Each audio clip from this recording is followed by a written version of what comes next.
Did JD hear me again? The JD always hears me. Mewing softly in the wind.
Yes, this is the game my son was playing.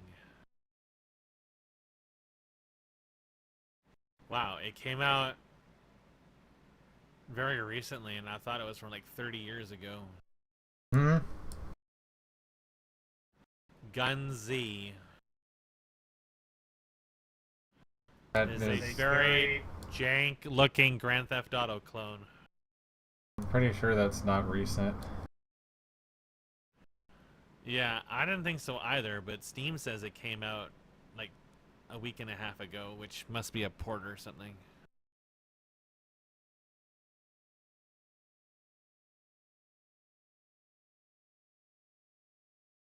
I was gonna say, there's no way they release a game like this with the weapon swapping and stuff that it has in it in this day and age.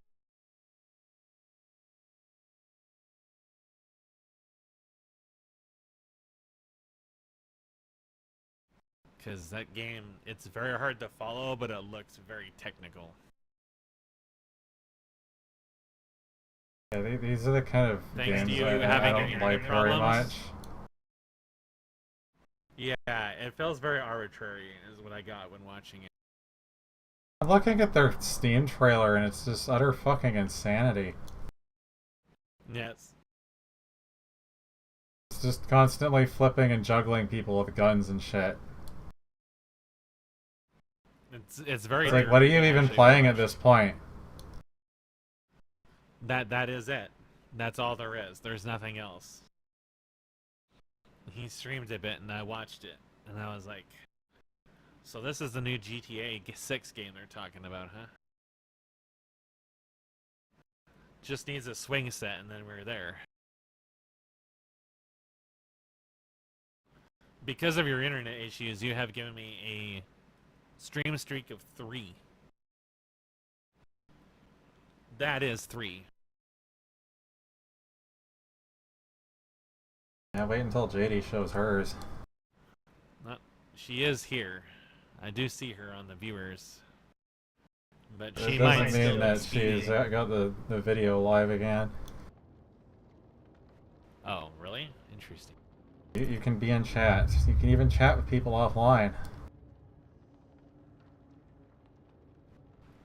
Well, I know I've seen that happen when a thing goes down, but I didn't think it'd even show you online at that point, although I guess I've never looked.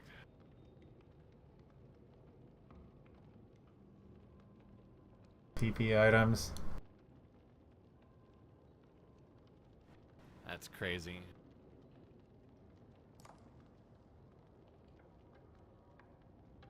You know, say what you want about Mortal Shell 2, but the fact they give you a game update inside the game that isn't an embedded browser window or a Twitter post or something equivalent is so important. I haven't necessarily said much bad about this game. My problem has entirely been that it's really easy to get stuck on things, and also that there's Yeah, like... I mean, it could turn out to be an absolutely terrible, buggy as fuck game. I don't care.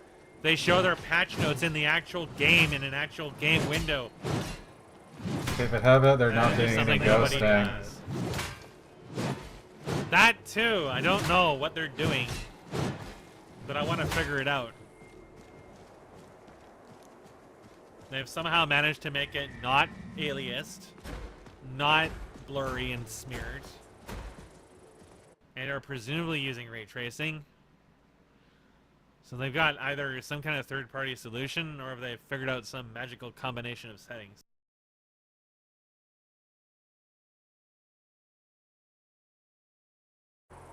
Because, okay, the grass is smearing a little bit, but the fact that you're not smearing on top of it shows that the whole set is not there.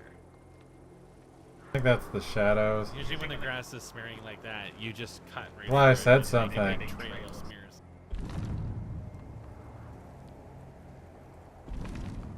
Although Twitch very much does not like the grass, so half of the smearing might just be Twitch. I was even talking about in this before I dropped off is the parrying is entirely different because this is blockade. Nice ass. Armored and chiseled.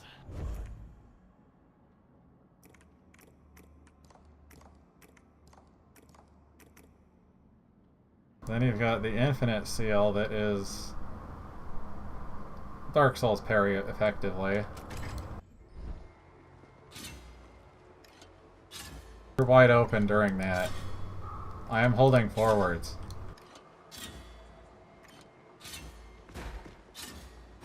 Ah, yes. Basically the parry dagger. Does more damage, but you leave yourself completely open. So you're not invulnerable while you're stabbing someone in the asshole.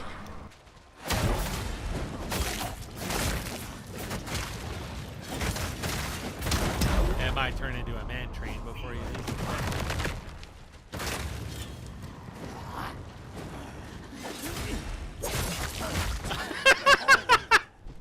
You really got thrown away. Holy shit. You got completely flung. That was getting kicked out of your shell. Because that's what happens when your shell Oh, dies. does it just always throw you that far? Your sword did something interesting. I don't know what my sword was doing. It was wiggling. Parry is so much tighter than that. It's a little insane, and it was one of the things I had mentioned when I gave feedback before from the beta is that it did not seem like it did enough to warrant using it over just guard. It's probably a little hard to say, but you'll see how late I can be on some of these.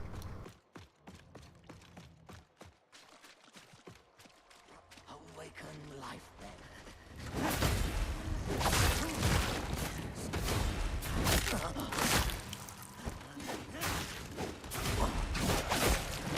Ah, yes.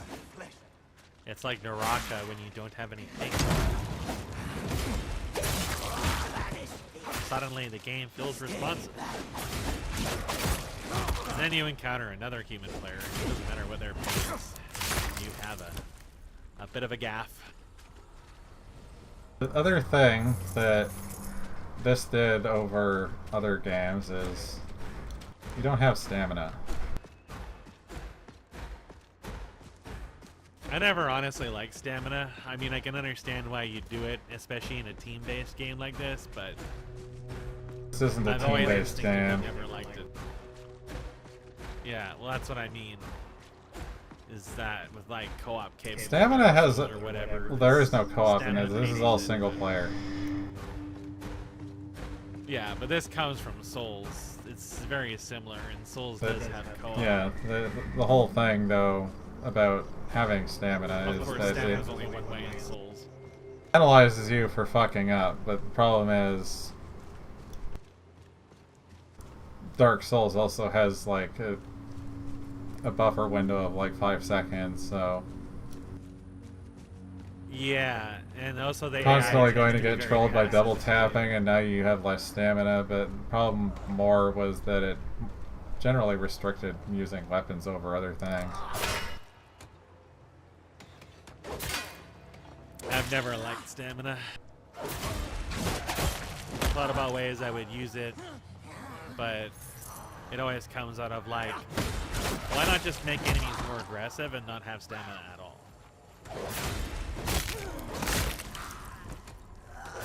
Usually the inverse to having stamina is to have these ultra long combo systems, kind of like DayZ or Naraka.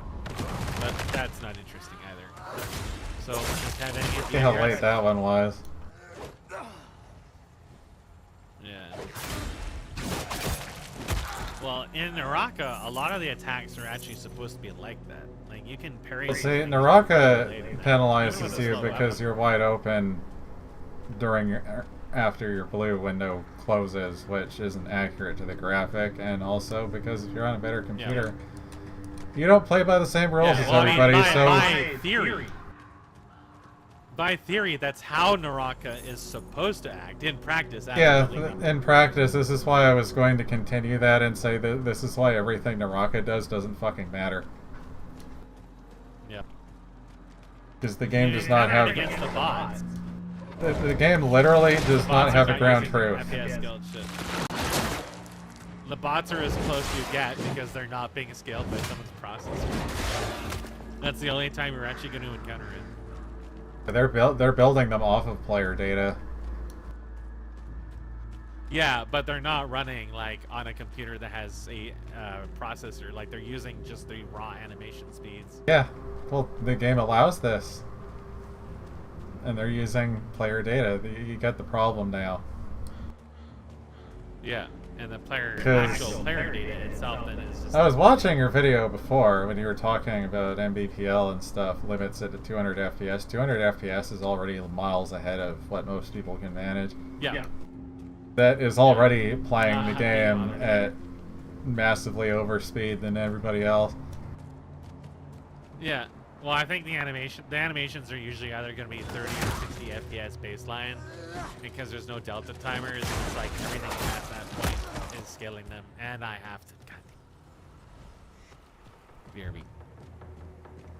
You found Treehead Woodfist again, by the way.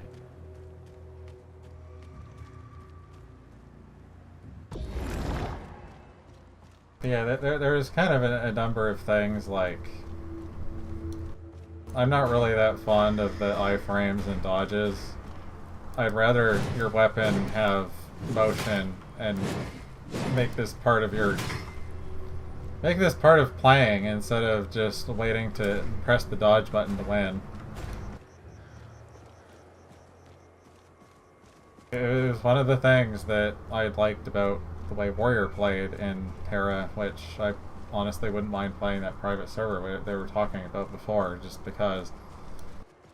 But Warrior wasn't meant to just be a face tank things kind of tank. You tank things by moving around them because your attacks had a lot of root motion built into them, so you could attack and move yourself around and not get hit. This is also why homing attacks and iframes and other shit are kind of bullshit.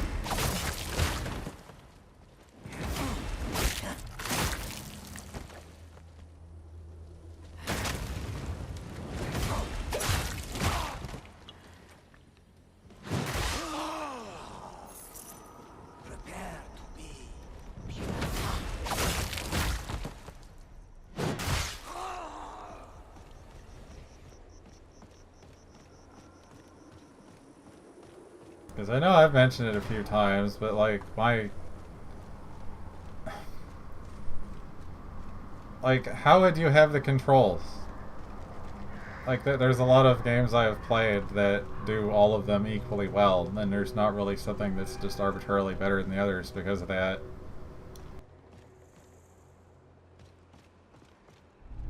I generally probably prefer like this kind of thing, or even first person. Maybe third person, just because you can generally just see things more often.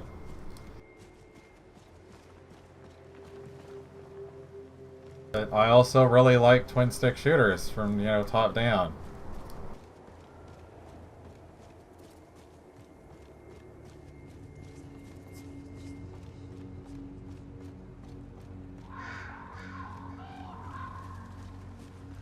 First person can also be fun for other various reasons, but it's like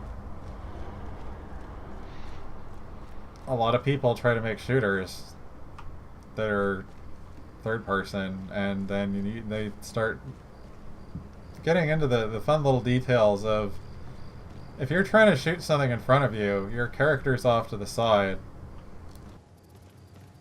Have fun aiming at it when it's close to you, because it's off to your side, and you have to move your camera faster and faster the closer it gets to keep tracking it.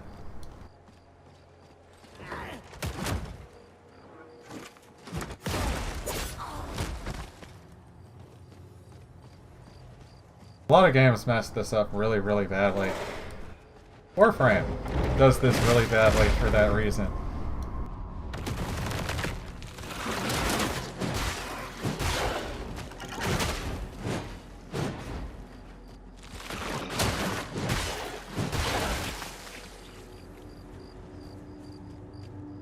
Like, quite honestly, I've mentioned Warframe a number of times. I played it for a long time.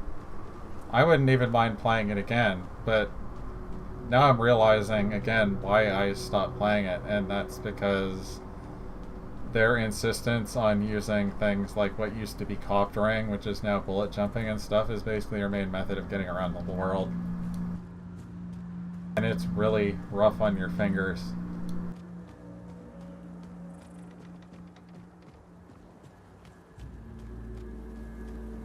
Some games, just for whatever reason, just decide to make it hostile to the player to actually play the game.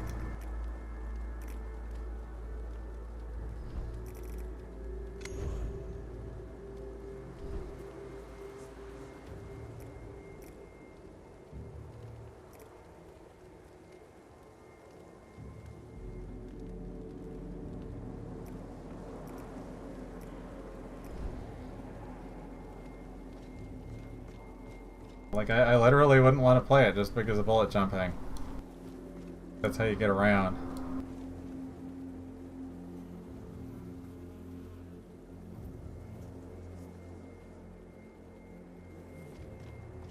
Naraka was effectively the same way. Mesk was talking about it in one of his videos, where they just... Well, I guess I can repeat it for you. That... Like, you know how much either of us have played Warframe. I played it a lot more than you did. Yeah. And it's like, I didn't mind it. I almost, like, wouldn't mind playing it again, but then I, like, remember now why I didn't like playing it, and it's because bullet jumping, quite literally, just bullet jumping. Yeah. It's rough on your hands, you have to constantly do it. And there's not really an alternative to it. Like, maybe you can play something else and just, like, you're basically pigeonholed in the Volt at that point. Run fast. Nova may have wormholes, you've still got to use bullet jumping to get around. That's a lot of basically... I was going to say, from your video that you made before, it's literally what you were talking about with Naraka, where they just make you do something for the sake of doing it to move faster. Yeah. Yeah. It's just upkeep, basically. It's not really micromanagement, it's just like an upkeep. It doesn't need to be there, but it is because someone's realized, hey, we can do this. Which honestly just kind of gets into the... I don't feel like they ever really thought about what they were doing when they made that game. There's a lot I just got attacked trying to hit him with my counter. The other guy knocked me out of it. There's a lot of things in Naraka that are very obviously unintended behavior. That either A, they don't know how to remove, which I think is... Here's one of the guys you have to block multiple times. It's gonna... Never mind.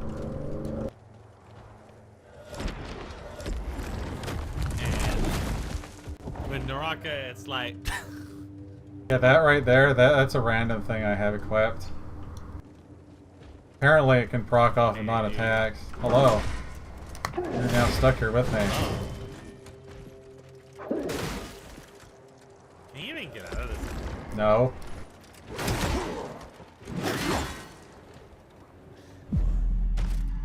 So you can't like jump across that ledge or something? You can't jump. Been also forgetting to add my couple deaths here from fucking around. There's like yeah, Naraka, it's like some of them are definitely as a result of like their Unity script is definitely a disaster, and you ended up with some weird edge case that they don't know how to patch out. I think 2.1.1 is kind of like that because apparently they tried to remove it in the past, but they couldn't. But there's a lot in there that is just like, this is something... And I also think it's just complete and utter bullshit, because it's just a state machine. Yeah. Yeah, I mean, I don't It think allows you to everybody do can something, that it's in because they've allowed it to do it. So you Yes. can easily And disallow that's it. the case with a lot of this shit, like repair dodge and so on, where it's like, this was an oversight that people now use as quote-unquote mechanics, and they have decided People call it intentionally skill. to leave it in there. Instead of either A, making it more intuitive, just let dash fucking cancel itself and just be done with it. So it's Dash actually- won't even let you get out of repair most of the time. Yeah, I don't know. It's some really specific That timing. Like, extra- I've been trying to learn that. It's really Like honestly, that extra repair animation for like, you know, fixing your cannon or some shit, if you don't just like immediately break out of it, you'll just get stuck in this like extra 3 seconds of animation you can't get out of. Yep. For reasons. Yeah. Got no reason to actually They be there. fixed some of them where you can move out of them without jumping now, but there are still ones that you get stuck. I have noticed that there are invisible timers, and I showed this in one of my videos, where certain interactions apply a timer that prevent you from healing. And jumping on the wall, there is a certain interaction of you moving around on the wall that you can freely interrupt by moving around or whatever. But the timer behind that animation that restricts you from using healing items or whatever, that timer is still running. So you just get like 4 or 5+ seconds of you being unable to use items for what amounts to basically no reason. There is just bugs, there's things that have turned into quote-unquote tech because now our game has it and that makes it epic. Yeah, I've already been in here. And then there's just bullshit. Here's the latest carry ever.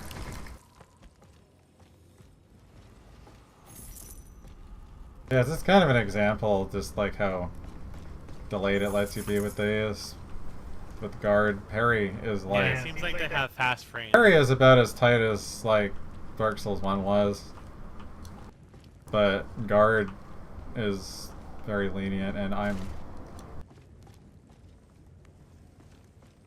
was gonna consider putting in something like Royal Guard from DMC, which is kind of like parry and guard mixed into one, but without the arbitrary I parried you so I get to stun you and deal a special attack.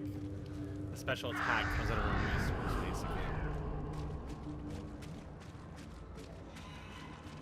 basically. DMC, like, despite people making on videos of just what they do to bosses and stuff, it's like, it just becomes so fucking formulaic. There's nothing you're doing that is like a form of skill at that point. You're just running through a script. Yeah. None of the enemies really do anything. Just about everything you do is crowd control. Once you hit the certain stagger point, everything staggers them and you just do whatever to kill them. In DMC5, most of the enemies can't even attack air, so you just sit in the air and Yeah, your guard has a limit, but you don't have stamina.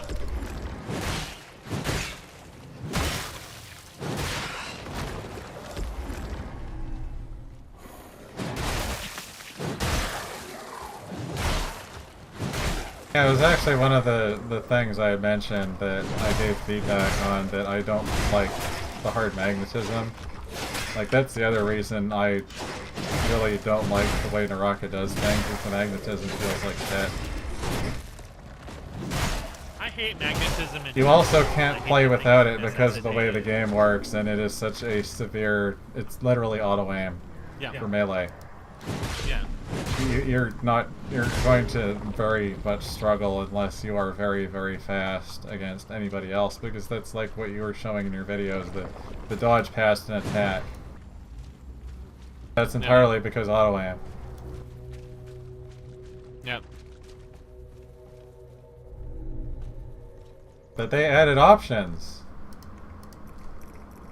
to change it. The target steering is what they're calling it, where it's just default that it will rotate you fully to attack your target, and then light, it tries to prioritize based on direction you're aiming. And then there's just plainly off, which I really haven't even tried.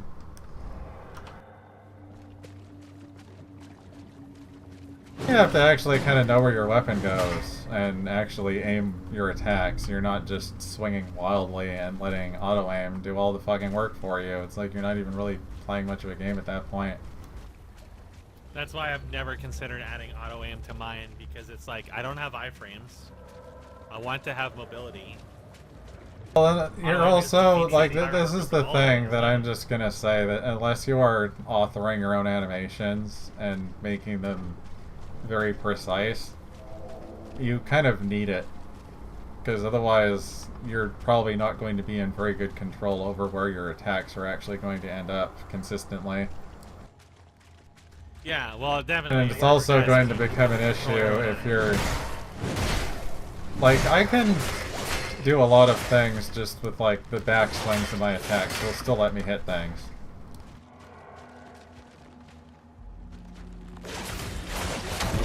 Just got knocked out of my thing again.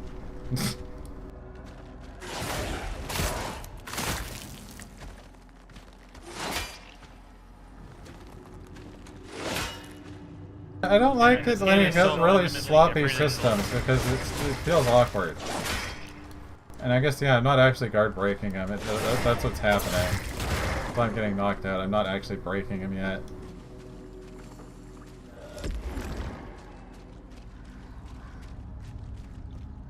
Because they made it so the parry one and this one do varying levels of break damage. So the parry one is supposed to be more rewarding when you do it, and you'll break things a lot faster, up to like, you know, one attack or two sometimes.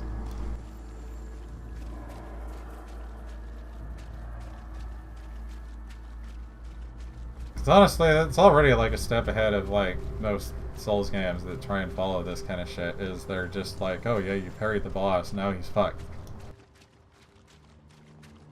In this, it's like, no, you probably have to parry that boss 5 times before you get an opening on him. And then Souls also has where that, well, I guess we just won't let you carry him.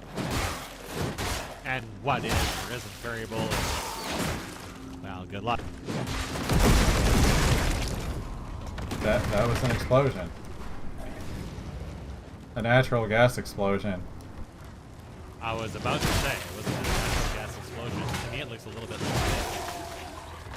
There was a piss explosion. I like being able to just, like, I was talking about Terra a little bit and Warrior, like I've explained to you a few times that I like how that worked. Is that I can move myself around and past a target and even fucking avoid their attacks by attacking past them.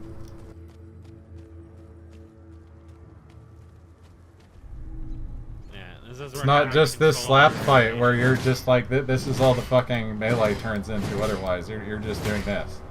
You don't have to move. The game does it for you. And you're just attacking. Yeah. And that's what I've been adding more and more of to my project by replacing certain animations, adding more root motion to them, because I wanted that, the ability to locomote yourself through attacking rather than relying exclusively on like canceling or dodging or whatever. It's also one of the problems, like, you have this attack. Like, this can be a royal pain in the ass to aim without having some kind of target steering. Yeah. if you do have target steering, it just always becomes run up to enemy, attack, and it'll just hit them for you. Yeah. That's where I feel like you can have like a cost reward balance to it, where like, yeah, it can be difficult to use, but it is very effective. Maybe it does a lot more, you know, damage or stance or guard break. And then you have a reason to like look for opportunities to use it.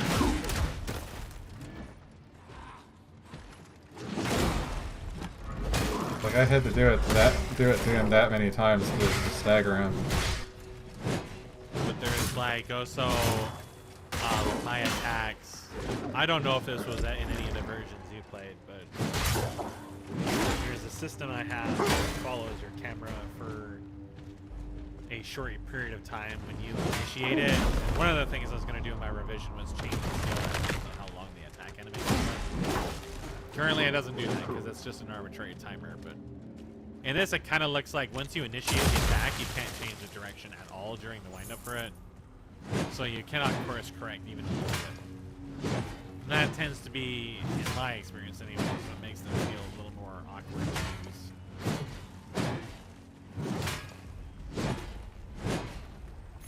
There's a little Looks bit. like you kind of have maybe a little bit.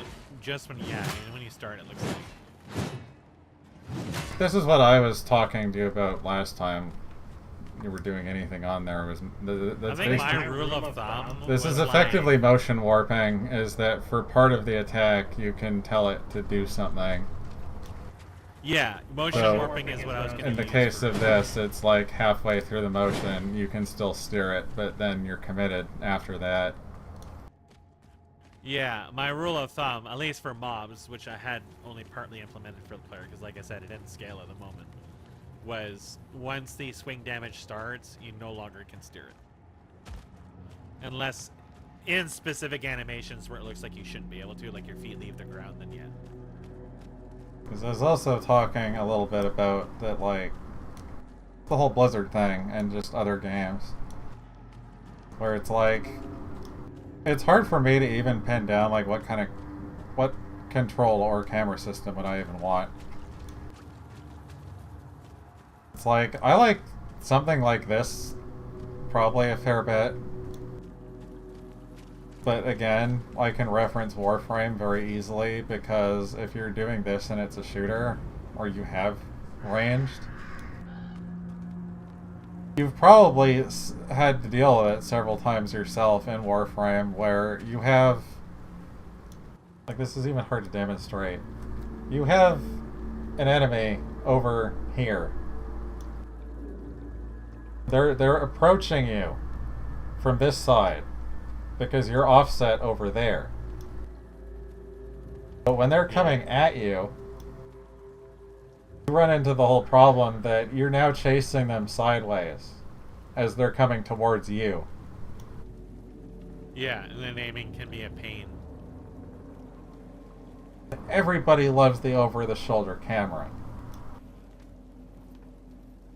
This is the one I don't thing really was like thinking the about, over-the-shoulder. you know, I'd rather just have something above you and just, like, shooting shit that way. But you still run into the problem. Things get close to you. You now have to aim down like this in order to shoot them. Yeah, yeah. All of I it was just trying to think how feels it would kind of go like with shit. low And and there's high. not really a great way to deal with that, short of having, like, some kind of soft lock-on system where you don't have to micromanage it to that degree. But it's still just annoying.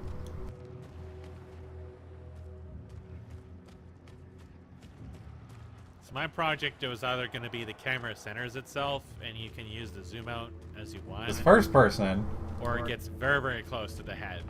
You're in direct control, but then you also don't see very much. You can't see very much. Yeah, and you do need peripheral vision and stuff like this. Then it's also just like kind of completely not really compatible with the whole game idea anyways. Is like, I also really like twin stick shooter games where you move and then have your mouse aiming. It's Yeah, generally that's called very twin stick different. because you have, you know, one stick is movement and one's aiming. That's all they do. I I guess you could kind of do that with a third-person game. I don't. It doesn't think it work would very too well. when it comes to, like, It's another a different level, though. concept because you're not in control of your view. You are. It's a top-down view almost always. Not even angled like Blizzard with Diablo. It's just you are looking straight down. Probably showed you a little bit of that when I was trying to mess around with that stuff with the Lyra project, actually. Made a camera that worked like that. I experienced it in St. Kerrigan's game, too. That was my first true experience. Yeah, that's basically what that is. How did I go in here again?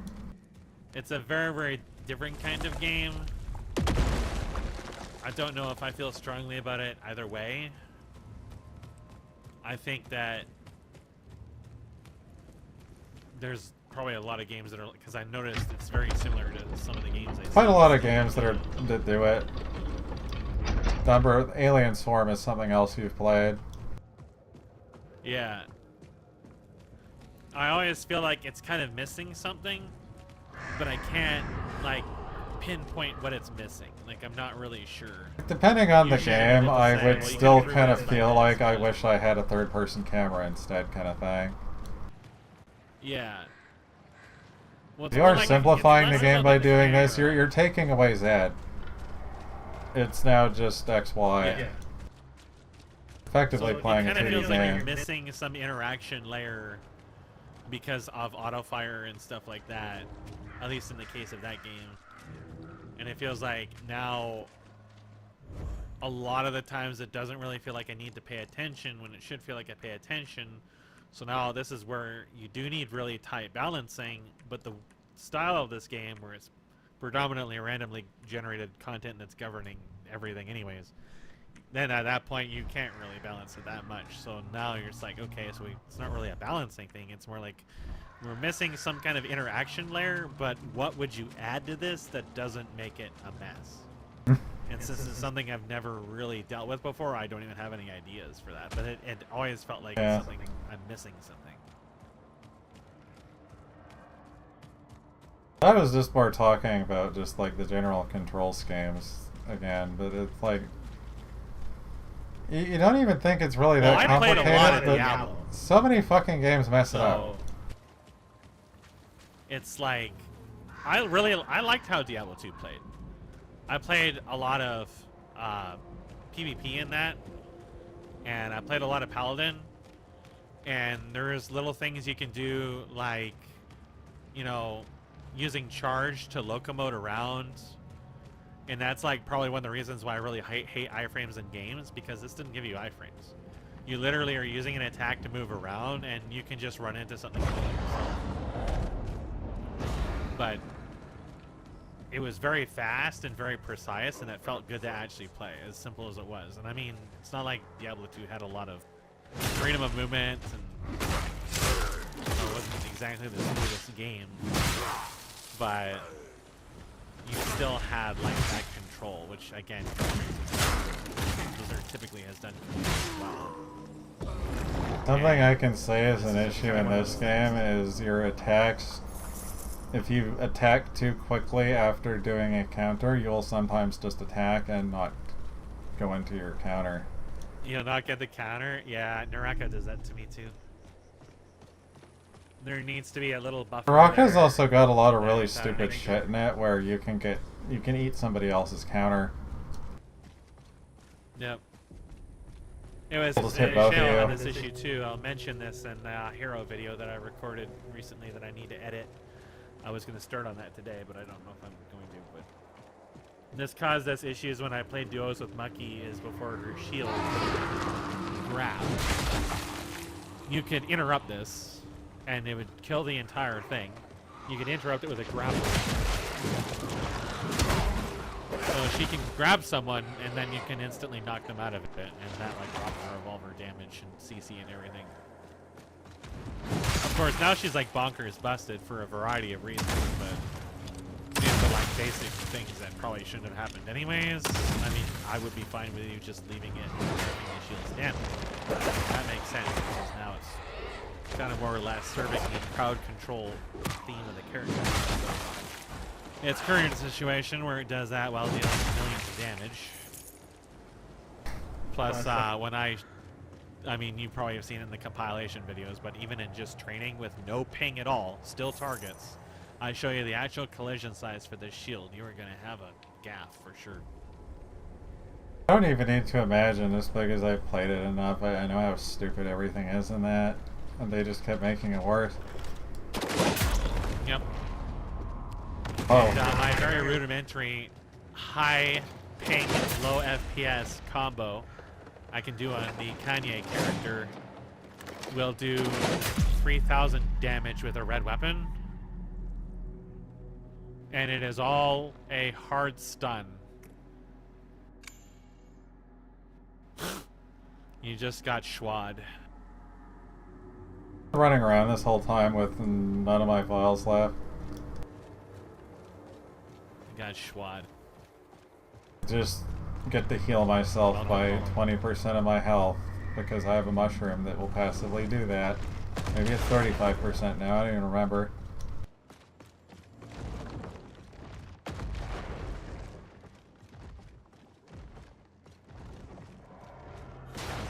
See, I feel like your twin stick shooter idea works well with JD's idea. Because that is basically... More just talking about controls in general. Like, what would I even want to do? What have I even seen other people do? You've brought it up a few times.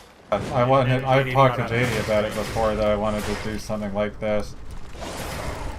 Yeah, it reminds me of those games. That's probably my real major experience with it. I remember those games being really hard, actually. Of course, I was a kid when I was playing them and I was kind of dumb, but I remember things having pretty high lethality in them, and you did have to do a fairly long mission. You had to avoid certain kind of parts of the map or approach them in very specific ways. Then there was the infantry missions that I was not fond of. I also just think of all these games that I've played thanks to the Switch and stuff, that most of them are fucking terrible. I would say most games are terrible, but I would need more context of what exactly you're playing. A lot of old games are definitely like... Some of them are really, really good, and they're the ones you hear about all the time, but a lot of them were really fucking bad. And some of them weren't even, like, necessarily bad. They were just, like... You would never hear of them today because you're looking at the top sellers on Steam. They would never be on there. A lot of people also like to cop out on them that, like, oh, this game was made for its time or some other thing, and it's not. Yeah, I know. It's just not well made. That doesn't work. Like, I can give a direct fucking example. Dr. Mario. Don't ever play the N64 version. Dr. Mario. Don't play the N64 version. Why? I never. It lags. The game doesn't respond to you properly. It doesn't. Some people would think, oh, but you need to be more skilled, or no. The game fundamentally is flawed compared to the older versions of it. It's kind of like Battletoads. This is a console that is better at doing this. The actual, like, main functional version of Battletoads isn't even necessarily a bad game. But the versions that people play know the most are the ports that like have the original so Japanese many version problems. that would literally be the ground truth of it. Was the easiest one. No. But then the ports end up with shit like unavoidable deaths and rendering issues and so on, and it just... That was a very, very common problem with They're all running these the games, game too especially fast with or the too Genesis. slow, which is usually not the case.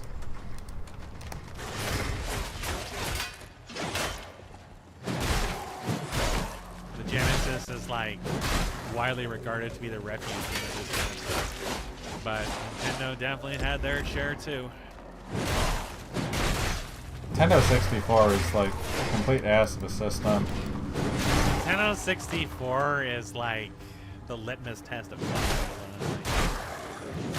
It basically took every game that just worked and ran well and made it run terribly.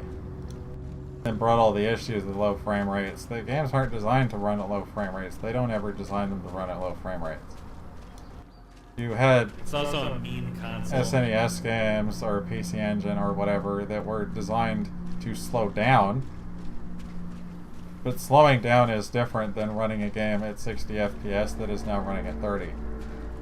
Those are two different things. Yeah, well, when you look at stuff like R-Type, it's literally like this is just how it was. Well, yeah, designed. R-Type is what I'm referencing. Yes, it's a limitation of the hardware, but this is also kind of how the balance was designed. It's where in supposed some to of these slow shows, down. If you played it at a full 60, you would be cooked because it is literally not something you can deal with all this shit on screen. But because the hardware slows down, now it's actually kind of part of how the game was designed, which is it's kind of an interesting thing to look at because in today's day and age, you would never think that's a good thing.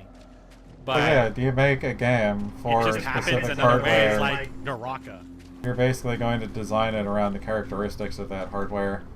And because the hardware was also a lot more simplistic, it's not like the N64 or whatever that has like a lot of hidden power behind it that just nobody wanted to fucking bother programming for.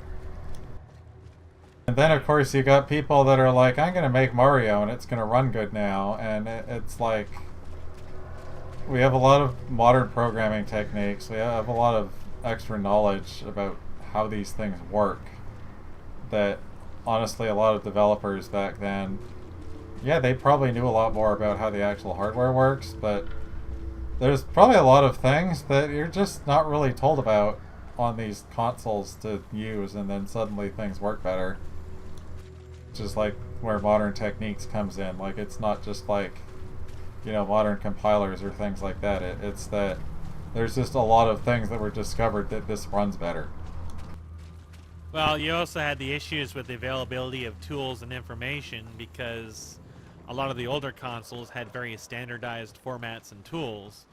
And then, infamously, with the PlayStation, you had every single game had its own engine and its own tools and its own formats and its own implementations. And this is one of the reasons why emulation, of course, is such a disaster, is because everything is its Well, own N64 emulation to this day is still an absolute fucking mess because of all the things. The PlayStation 2 is actually a big issue, is because it's kind of the funny thing that like a number of people have pointed out that like geometry shaders and mesh shaders and stuff that are replacing the pixel and vertex shaders are quite literally what you were able to do on those consoles. It's just getting closer to that again. Like, it's kind of funny how for as much as we go forward with something, we just end up going backwards, and that ends up being better. Well, when we jumped to deferred rendering, we lost a lot. And now we're kind of like rediscovering things along the way and kind of trying to reconnect with it. And a part of that's because people realize, wait a second, screen space and temporal. If it looks like I'm lost, it's because I am. Virtual reality. Oh, yeah, that's been obvious for a while now. I found where I was going and then I died. Then I don't remember where I went now. But yeah, every now and then I see something that shows up on Fab that looks interesting. It's like, here's an alternative lighting solution that doesn't rely on temporal or VSM. And the rare one also doesn't show any videos or any demos. And it's like, well, I guess I won't care. It's because they're not even really lighting solutions or anything. They inherently can't be, because Unreal doesn't let you get into this. Well, there is one that is, I would say, in like its fledgling prototype stages that could be interesting. That was made by the dude that released that, was it the SMAA plugin or whatever? And it's like light propagation volumes or something. And I went into the demo and had a look at it, and it only supports the dominant light. So obviously, this is probably also a guy I have seen on Twitter a lot that constantly posts about features and this and that and the other fucking thing, and it's also just like, okay, You've got all these things in here. This was created in a white paper, I don't know how many fucking years ago, and nobody used it. Yeah, that's another issue too. It was something that I found interesting because it's like Light propagation volumes, this was at the this point. first attempt that Epic did, that the Fable developers made. Yeah, the name was very familiar to me. I know they had that in the engine at some point. This is one of those rare cases that a developer contributed back to the engine a feature that they made for their game. Is that where that came from? That's where it came from. It came from the Fable developers at the time for a game that got cancelled, actually.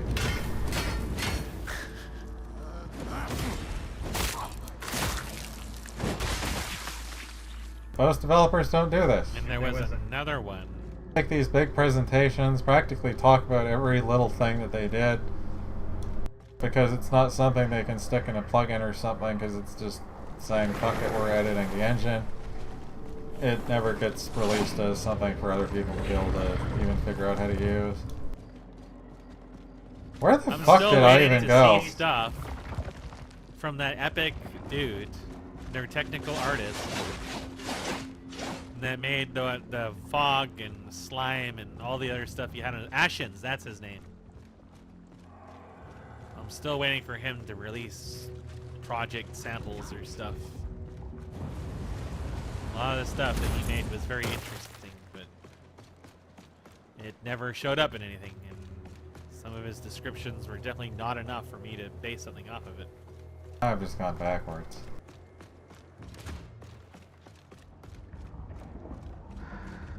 There's a lot of stuff. He also was not super active. And yeah, I was going to mention JD as well, because I actually remembered funny things like the fact that I have a protractor, and I can use that to figure out when the fuck the orbit's gonna line up, and the answer is it was about like 5 hours from now still. It already passed. I had it wrong initially. I was going off Mesk's guess when he saw it go over. I am gonna need some actual money in that game at some point. And if Yeah, I that's what I continue wanted to blow do Clippers, before. what little I have is gonna be gone very soon. I'm down to 140, and I think the carriers may be around there or a little less at this point. Whenever we actually do it, you get a fair bit. It's just... Like, again, I got completely Needs fucked some with time to sit Unreal there for and like harvest the 2 gems. days. Something else I was going to mention a little bit, that like I was asking in the Unreal Discord about this, and some of the people responding to me are like people that work at Epic. It's also just like there's not really a clear idea why. It's just kind of like, you know, have you considered using this other method that is usually used? Because I might be stuck now, by the way. Don't worry about it. You're oh, never mind. I see what you're talking about. Oh, you got free. You're free. You're a free-range cat now. No worries. As funny as it is to say these terms in this day and age, in this year of our cat,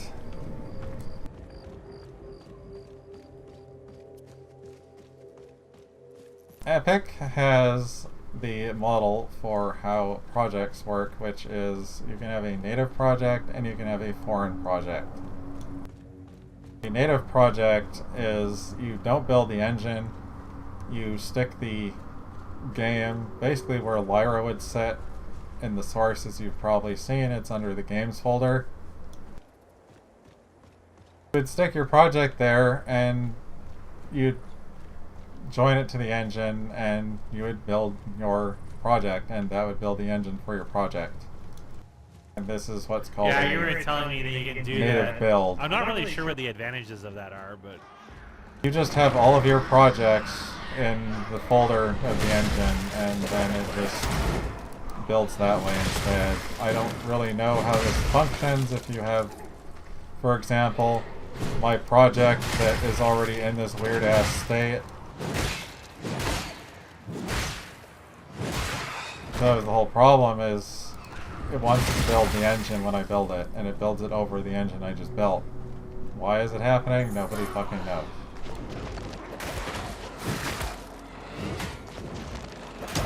These things are cursed, by the way. This is also where having... They're schwas. Like, it's kind of funny, like I've just turned target steering off entirely and it's really not that bad. Like most games have this, you're used to it because like Naraka is basically a requirement in using any of the tricks that people use. You'd never be able to do it as fast. You'd never be able to do the dash past someone and parry them because that's got target steering in it too.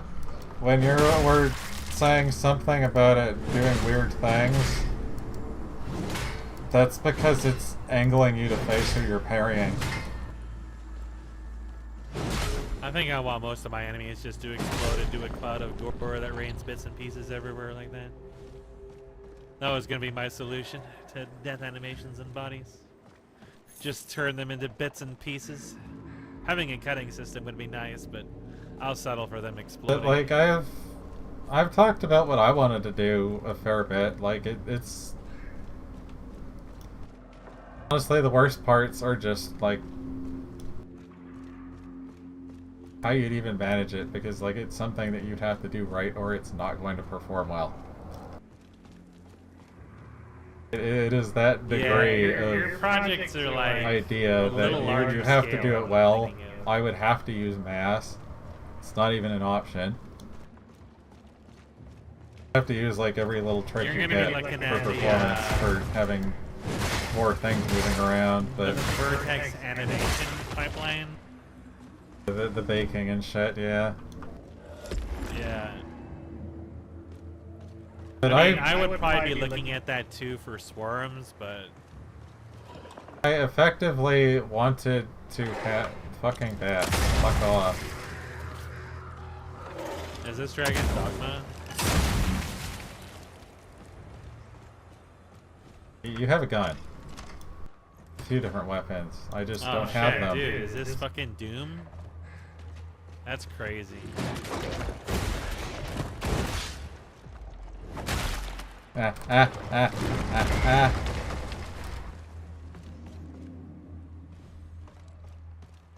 I was about to say, this game has head crabs in it.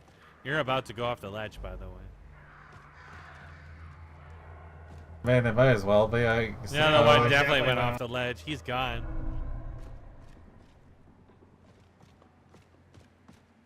I think the other one went off the ledge. That was terrifying.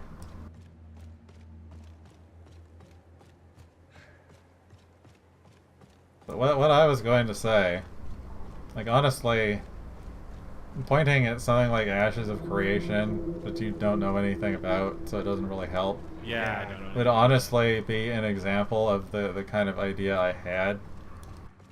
Except there's not going to be some fucking GM guiding the world along, trying to narrate, trying to make my... God, I fucking hate that I even learned that was a thing. These people that weren't successful in doing one thing or another and then decided they're going to be movie writers, and I'll just write my script into this movie, and then my thing will be put out in the world by a billion-dollar company. Okay, but have you thought about training a learning machine with JD and having JD be your GM in your game? I wanted to have the world itself run like an RTS, where you have to get resources. The computer, like, you'd literally be playing for a computer in a lot of ways. But is this the top-down shooter or something different? This would be like first or third person. This is what I wanted to make. The top-down shooter is what I wanted to make, so I'd have something made.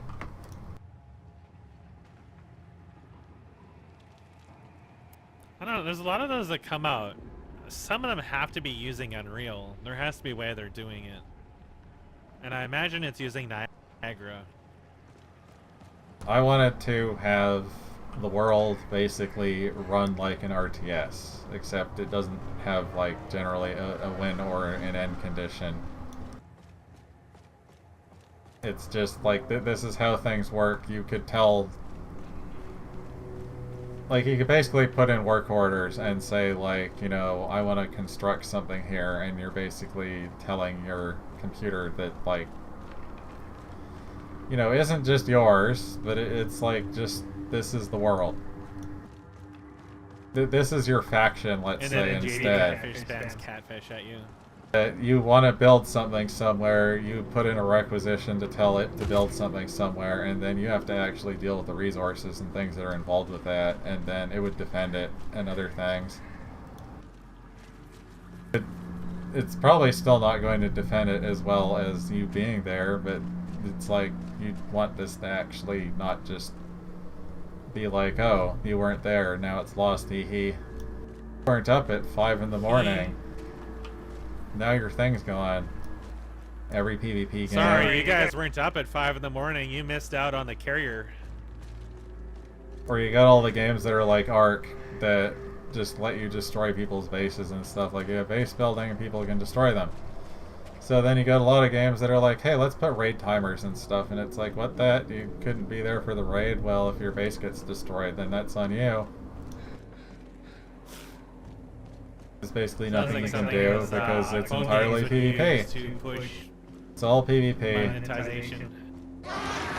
You got this shit. If you pay money, you won't get it. You can't no life it and be there for when this thing happens, and then you just lose it. The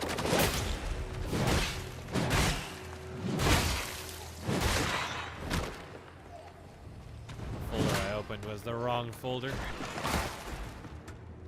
These things, honestly, one of the more poorly designed things I can really say about the game, because they have way too much homing in their shit.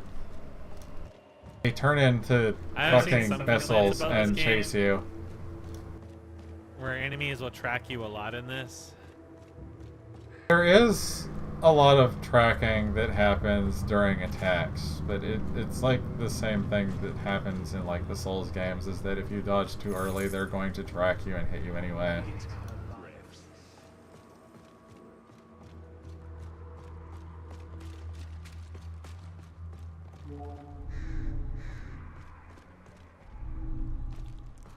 Just finding random weapon upgrade materials.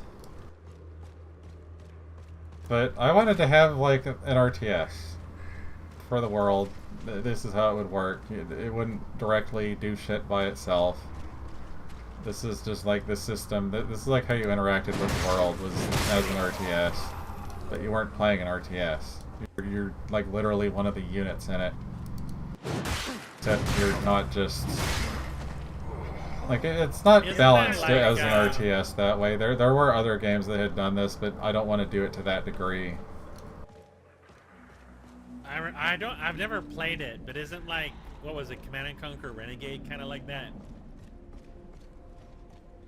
Natural Selection. Renegade was that. Natural Selection was another one.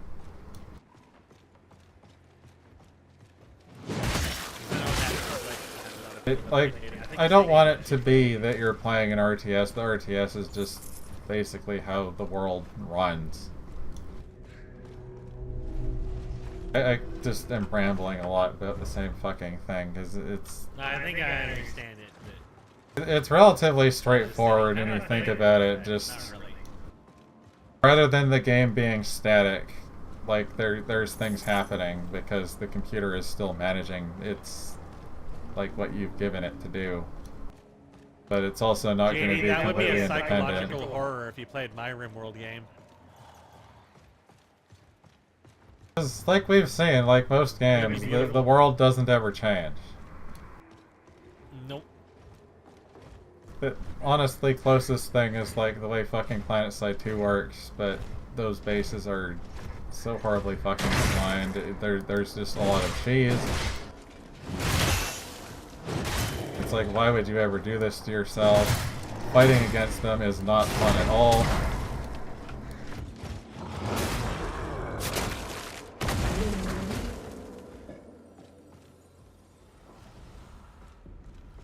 I again have no way to heal myself, and I haven't found a fucking thing to go rest at. Because I probably avoided every single one of them, because I'm really good at doing that. JD, you're only saying that so you can laser down the office building.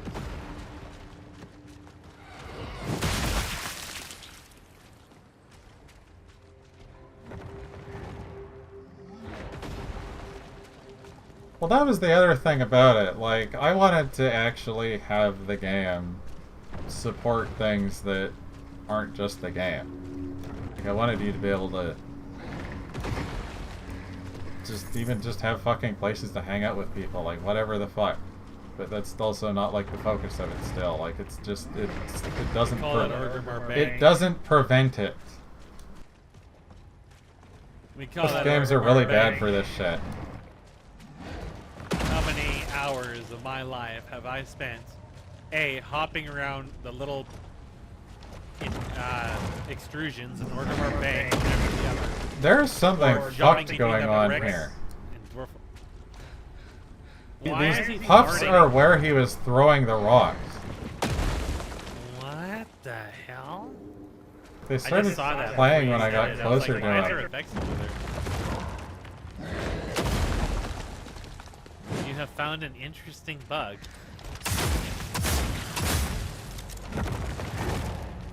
Yeah, it's when he picks the rock out of the ground, an effect appears. He didn't do this. Could it be like a LOD mesh has an attachment point that's somewhere wrong? A fart cloud came out of his crotch, I'll tell you that much. They're still happening. Oh, that is weird. That is where he was just like throwing rocks around. What is happening? Yeah, it's like JD was talking to me about this before, that like she liked how the world in MechWarrior looks like it was actually somewhere people lived. Like the buildings actually have a lot of details in them. I don't know if you ever just like stopped and looked at the structures you're just walking through. They actually have interiors. They have what things I in noticed them. is that people may have lived there in the past, but now they're occupied exclusively by sentient trash cans. But it's like some of it is like still very gamey. Like it doesn't exactly make a lot of sense, but it still just like looks like it belongs effectively. What I like is that most of it is destructible, which is definitely something you don't see very often. You'd think after... You can't destroy the larger... It's not even so much as you'd think after, I was gonna say, Red Faction and stuff. You basically destroy entire buildings. Just go drive through it and just watch the whole thing fucking fall It's over. like the one thing I liked about Fortnite. It looked derpy as hell because their animations were just really bad. But you could destroy everything that you were in.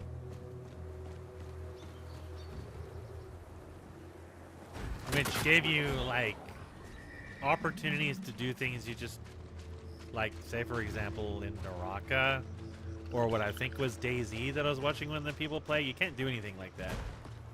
So it's just basically your typical shooter/fighter. Well, in Fortnite, you can destroy stuff. Yeah, like DayZ and the other games, that was basically what Fortnite was modeled off of. Yeah. And the destructible stuff is really the only thing that really stuck to that. You don't see that very often. It doesn't look very good. They're not using physics or anything for it, but you can destroy everything that you're standing in usually.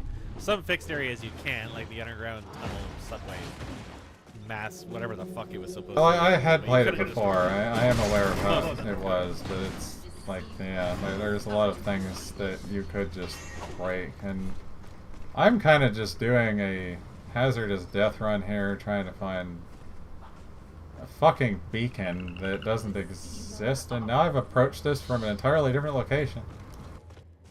I'm just looking at your huge thick ass just stomping through everything. I think it jiggles. Really is just thick.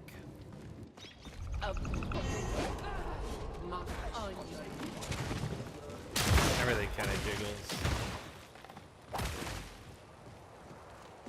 I've run in dude, a is that a giant wizard? fucking circle and came back to where I was before. Is that a wizard? Dude's gonna cast a spell on you, so watch out.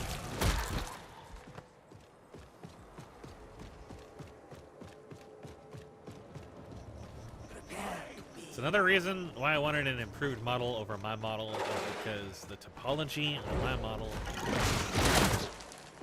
Wow, if I tried to add anything like extra physics, it's gonna look terrible. It's really fucked.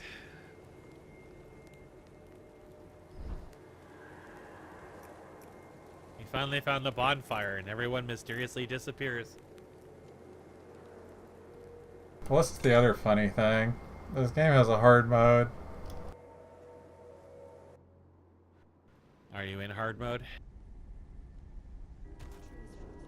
Are you a hard man?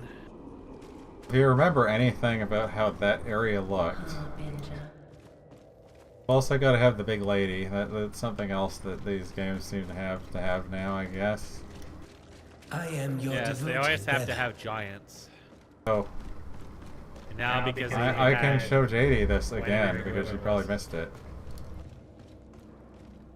You wish for another bath?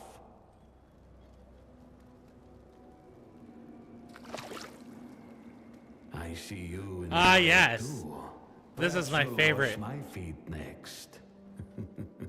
I joke. I This washed is your my armored sacred feet. duty. I see you enjoy it You too. wish for another bath? Perhaps you'll wash my feet next. I joke. This is my sacred. These are strong toes. They will not fail us. Not Can you like imagine the having your own sacred foot others. washer? You wish for another bath? That's crazy. So strict. Very clean now. I even got in between your toes. You wish for another bath?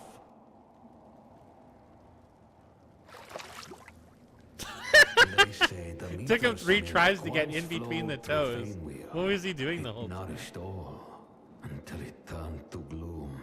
This is merely sheep's milk. You wish for another bath? I don't even have to say anything. You honor me, Harbinger. You wish for another bath?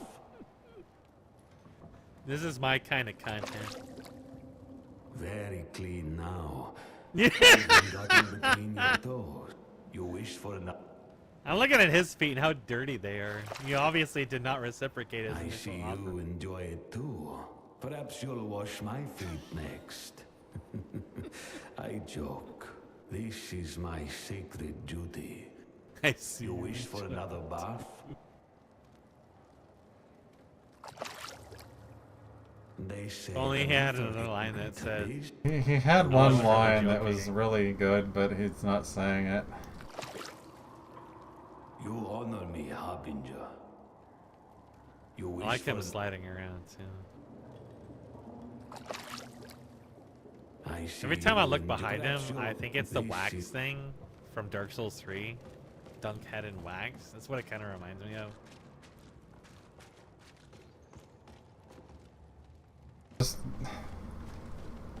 remember what fucking Lucky said when he first saw that, and he just... He sure he also lost his shit.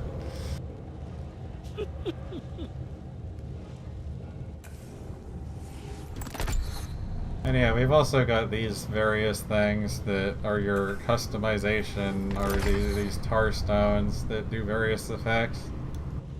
And infusions that I forget even exist.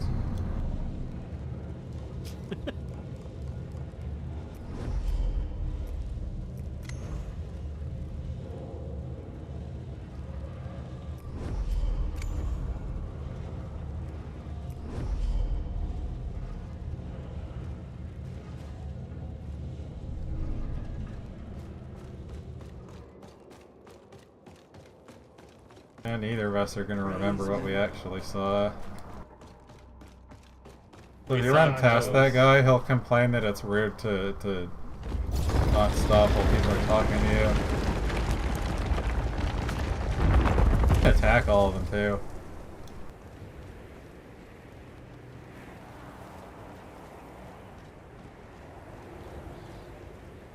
The tow guy says that the other person was not so nice.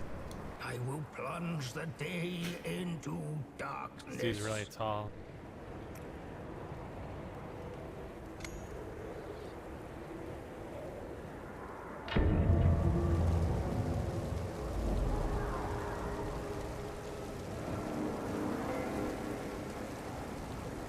Fucking Kind of stuck weird on that the difficulty statue. is here. Do you get like some benefit out of it? Things give a lot more experience, and you're going to see the other part of it. I'm guessing it's kind of like well, the very bizarre way that World Tendency was done in Dark Souls 2.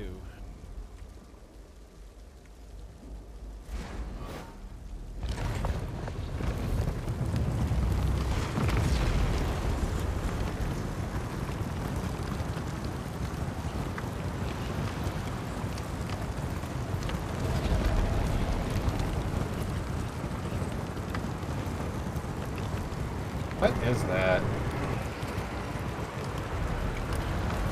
Yeah, it kind of looks like a piece of Something candy. else in the background.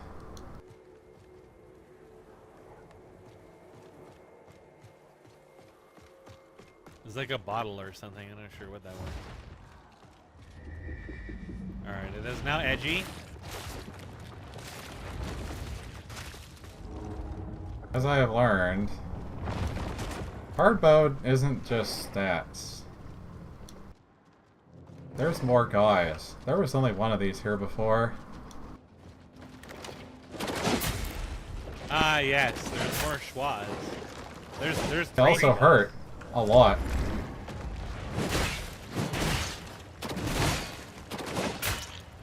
You may also notice they have a lot more health. Okay, the stat increases significantly. There.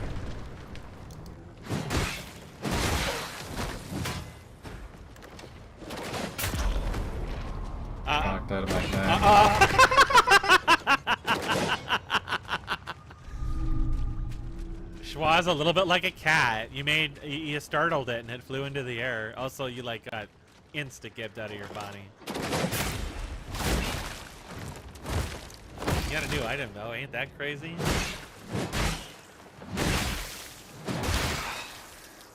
I'm not entirely sure how they intended hard mode, if it was meant for after you've gotten upgrades or what, but feels like it was meant for after you got upgrades. But I had Yeah, learned that damage unlike is most pretty- games, it actually changes the enemy composition, and it can actually add hazards to areas. He's stuck. Wiggling. I was wondering where the third Schwa was. Wiggling I like a think he got shoved cat. off the nav mesh.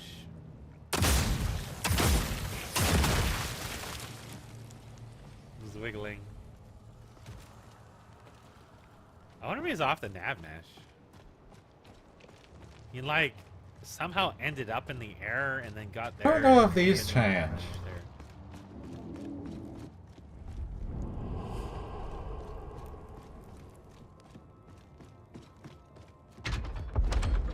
The way gates. I'm assuming that's what that is. This is like the little dungeon things in the world.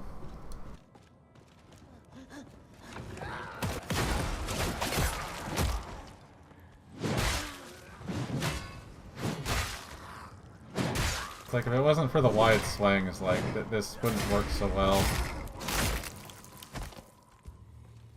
Most games, they only actually do damage like in front of you usually. This one, like, you do damage the whole way around you. Yeah, I don't think this changes.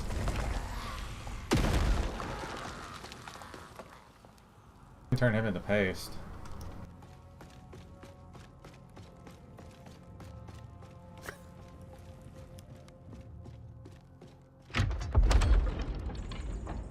Yes, the fun thing about her armor is it's grafted. Yes, you've definitely got well chiseled ass cheeks, amongst other things. Basically is her skin. Definitely got that booty.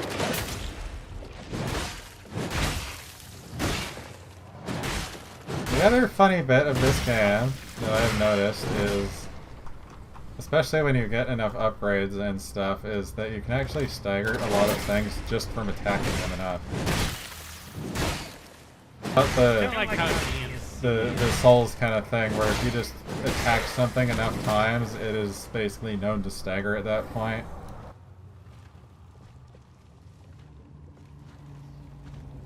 You can kind of lock up a lot of things. This is what I noticed in the beta, but I wasn't really making as much use of it in the release here.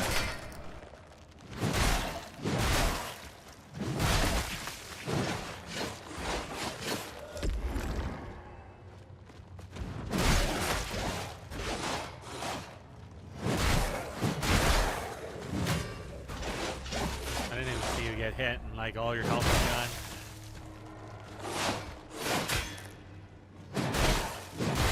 Yeah, that overhand swing doesn't really do that much damage and not really get an extra significant stagger, so it turns out being more risky than it should be for not really much gain. If it's a single target, I think it is more likely to cause a bit of a stagger, but now you can see like how many of these fucking guys there are here. Time to use your Also, if I were smart, I'd actually be using the hazards myself. Like, these really hurt. Dude, when I see the jars, I think of Dark Souls 2 in that stupid goddamn area after the... Literally every pot has AIDS in it that just does insane damage. I think what you mean is every pot has curse, and if you don't have curse resistance, you just die. Yes. That too. Because that's what that was. It was curse. You just die. It's strange depending how, other than a few major areas that really made me go absolutely insane, and the stupid ass leveling system and soul thing, I somehow felt better about Dark Souls 2 than I did most of this series. Certainly Elden Ring. 2 didn't even really seem that bad. In fact, the like more openness of it like kind of felt a little refreshing. But fuck the boss, There was which some stuff in basically there that is was like just like- 95% resistant to all magic. Yeah, the DLC was getting annoying. Everything was way too fat in Other the than like DLC. Fury and the acid armor and other kind of like really irritating shit like that. It just generally was an era before we reached into the combo, stun lock, PvE, roulette, kind of power creep that Dark Souls 3 started, and Elden Ring turned into absolutely insufferable.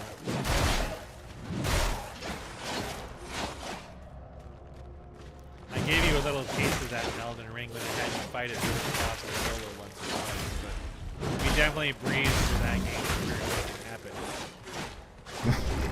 Kind of saw that with Melania, where it was like the co-op action made her worse. Because of her increased health. There's almost kind of some things I just like about how this feels, just turning off the magnetism entirely, but well, it did before. Still, it's just, it's also like I said, this is I'm not moving.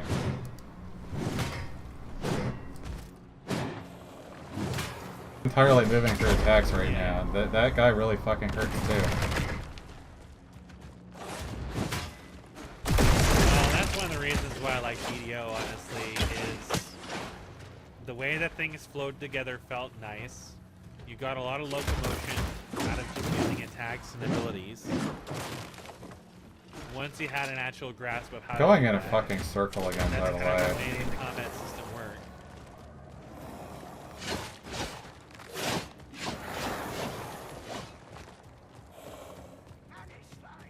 I'm already all the way back here. I don't know where I'm going. This is the problem I have had when I was on here last time, is I was just wandering around this area lost, trying to find where it went ahead. Kind of seems like it lacks, like, landmarks to really judge your position by.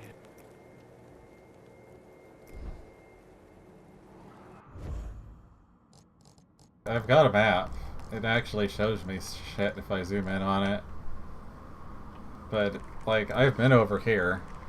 It's just not revealed because I don't have the map itself. And then there's these other things, like there's supposed to be a weapon in here somewhere that I just haven't found. There's supposed to be a weapon over here I haven't found.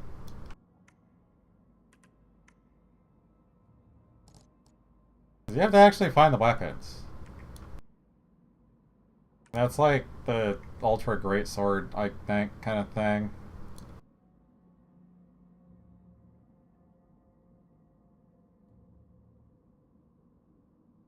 But I'm just like, I'm really bad at articulating like what I was even talking about earlier. That's why I just like keep kind of repeating it, because I'm like trying to make sense to me about it too. Just what I'm trying to say. Maybe that's one of the reasons why you have struggled with it, is it's... Well, it's also, like I know what said, it it's is. got the whole That's part of RTS shit, and it. mass is not... mass is entirely C. There is no not mass C. Oh, I just... Not C mass. It's mass. I thought Mass was Blueprint, but I guess not. It's Epic's entity component system And for it probably managing never a will lot be of things. Blueprint, because you probably won't see them developing anything for Blueprint from beyond this point.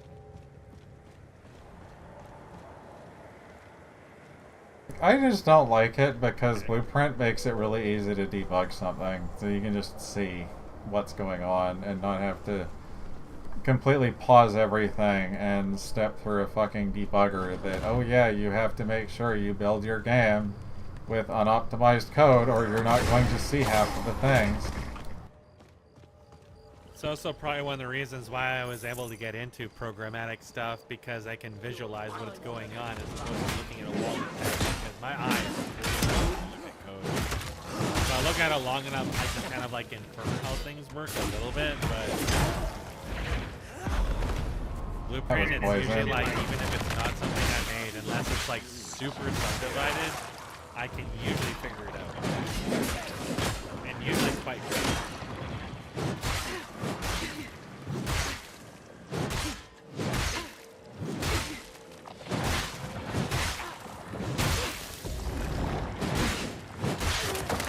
Yeah, I forgot I have abilities, by the way.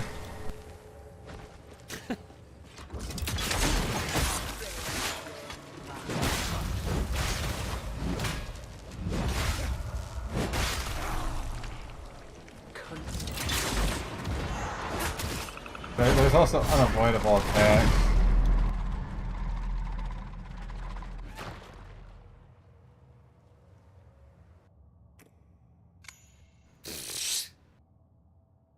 Get one tap, nerd.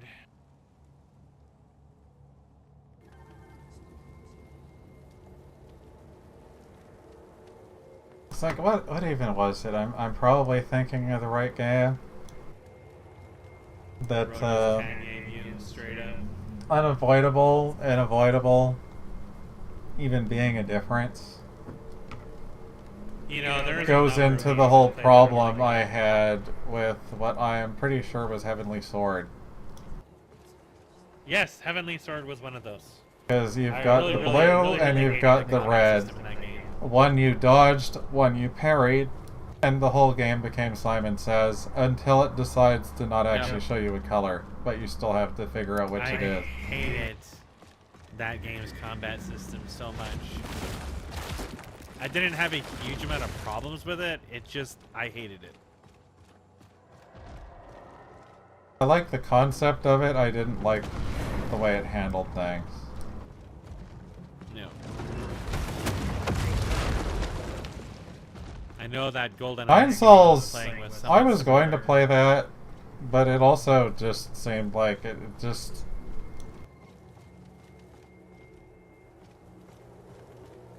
The whole game turned into parrying.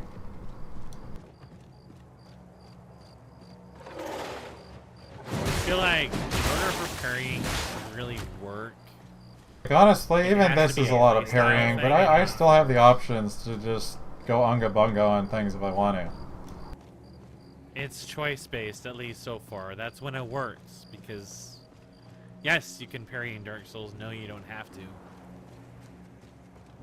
Then you have fucking Sekiro, When or the game's it's... totally built around it, then it just is like you are. Sekiro pigeonholed is into being basically, you're something going to play the way we designed it for you to play, or you're not going to get anywhere after a point.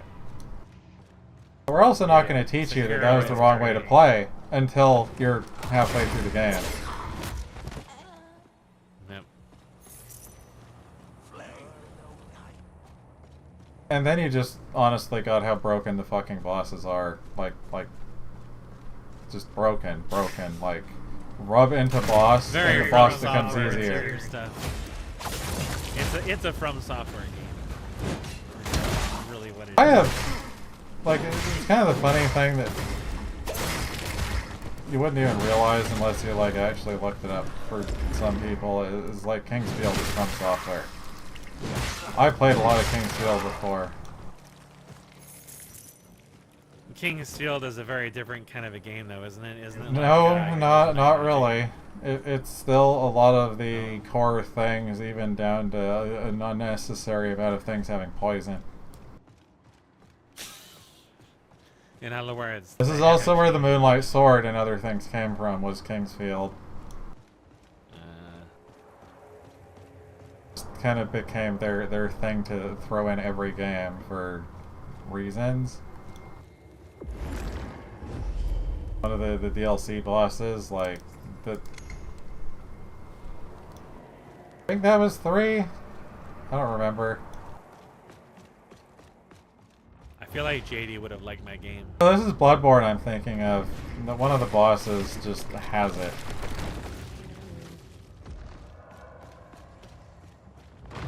And I don't know where I died. I think I went the other direction trying to find these weapons.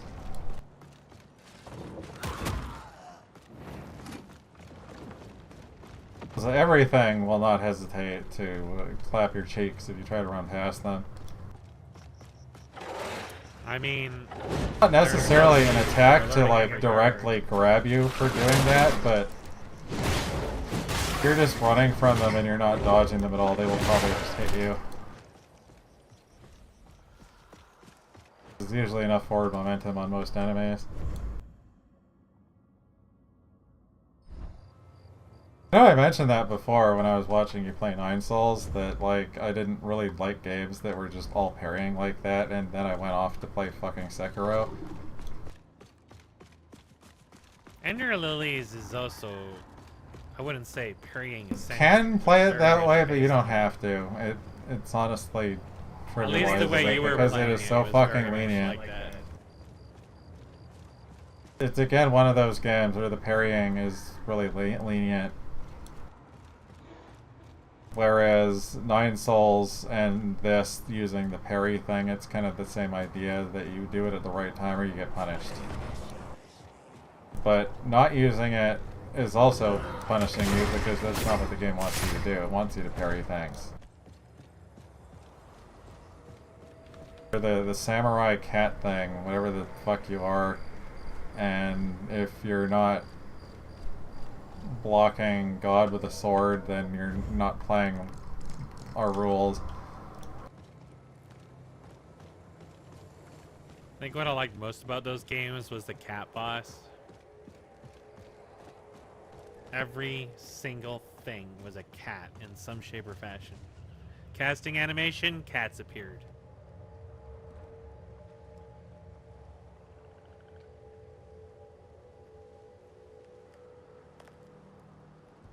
Like, really just the rough idea. I wanted to have the world run as an RTS. You interacted with the world by saying, like, if I want to build a fucking structure here, it's now open to being attacked by, you know, other factions, just the world. It's not just like, I'm gonna build something, and it's like, oh, there's a T-Rex walking by. Hello, goodbye.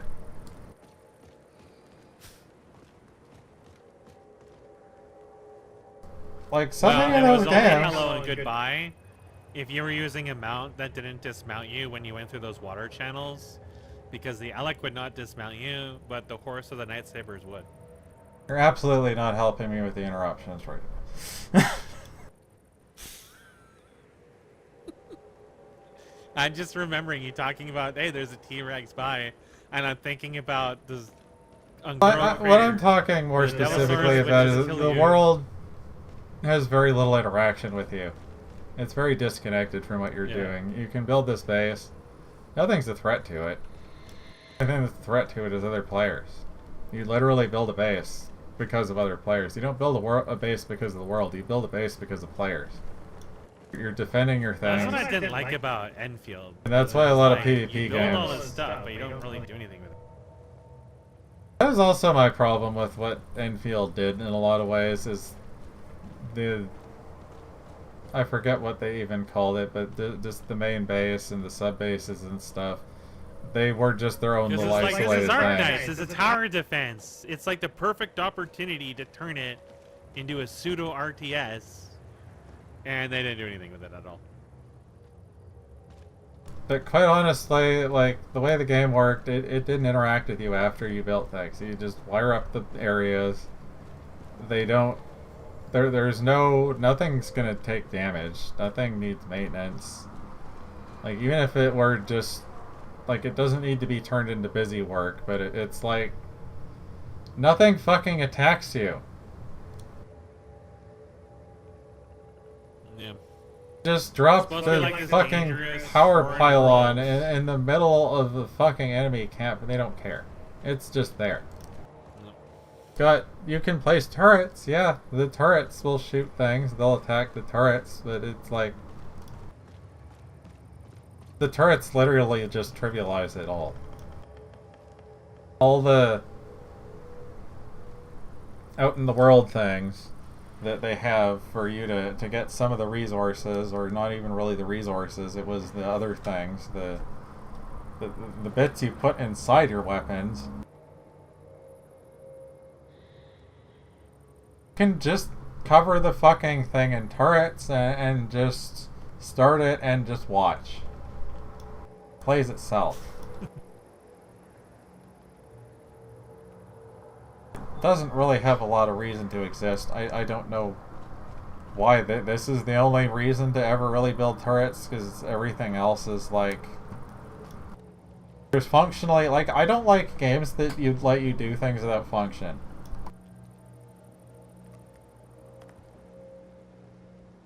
Like, if you're gonna, like, stick a fucking coffee maker in a game, drinking coffee out of that motherfucker better do something.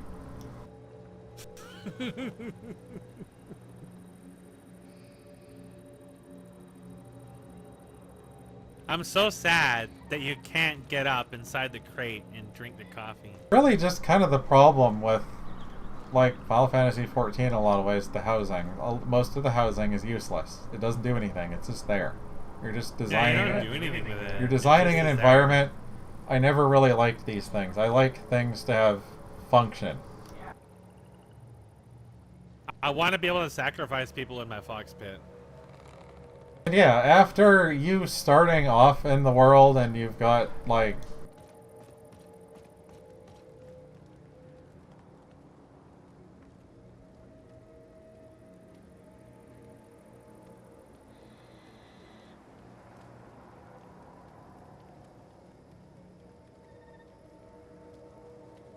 fucking shit in the background. It's just, yeah, everything was going to shit. Everything was really damaged. It was actually kind of neat to see in the first area that as you progressed through it, it was being repaired and restored back to the way it was. There was still places that were damaged and not functioning properly, but there was a form of progression to it. Then you get to the other city, and it's just, here's this big city where we keep ramping up to like something really bad's gonna happen, but no, wait, you stopped it. Here's something else bad. No, wait, you stopped that too. Wait, actually, there's this big problem that's been going on for a really long time that is about to reach a head, and the city might just like get swamped over by this shit that it was built to prevent. No, wait, you fixed that as well.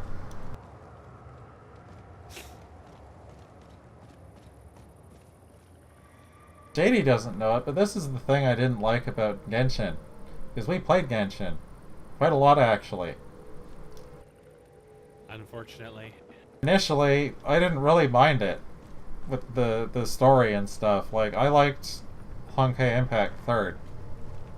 I liked the writing in it. The world design was interesting to me. I liked it.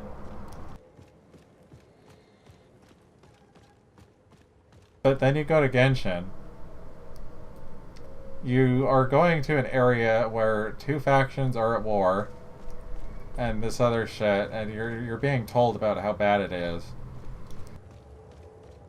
And that this other faction is basically wanting to just like wipe out everybody else. And then you appear. And then it just ends. The war is over.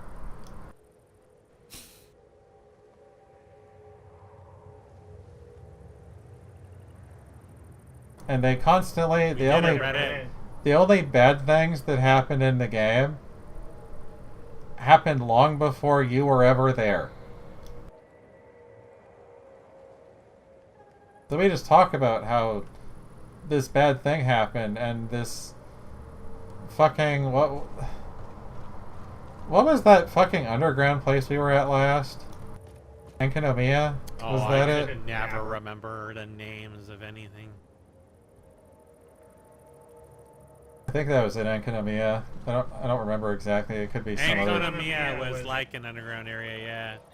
That's what I was thinking of. It was that whole big underground area with the islands and the fucking dragon things and the that you had to go through to unlock, to fight, to get materials. Like, this whole area was like a whole prelude of like, you know, this thing happened. It really fucked this place. This place had to get sealed away. They just keep this thing deep underground so it can never see the light of day. And then you find out, oh yeah, this one character is just that. It's just there. This place doesn't matter. The bad thing happened and it's past, and it doesn't matter anymore. It's not real. That was Fish Lady. Or the Pearl Lady. She was one of those things that were down there.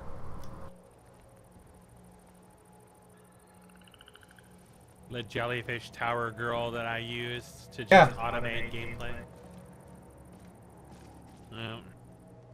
No, it's like, no, that doesn't matter. She's just up here and everything's fine. Everything is cool. They got all these like absolutely horrific, terrible things that happened here, and this other, like, the fucking Rift guys that they introduced that really just made the world more annoying. They're supposed to be like a symptom of like really bad things are happening, but they really don't have any inclusion in the world except for this place. But not only that, like, almost all the writing in the game is fluff. There's a painful amount of fluff writing in that game. It has nothing to do with the world. It's literally, let's write like 3 hours of dialogue for going shopping.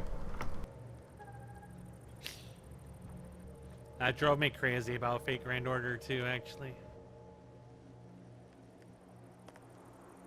If I did a recording of that game and I was forced to suffer through it, you would all have to suffer through it with me. The Honkai Impact was a lot more direct to the point. Most of the dialogue was relevant to what was going on still. Even if it got a little silly at times. Like, I don't mind getting a little lighthearted about things. That's what regularly happens in D&D. But it's just Mostly at Schwa's or your expense, anyways.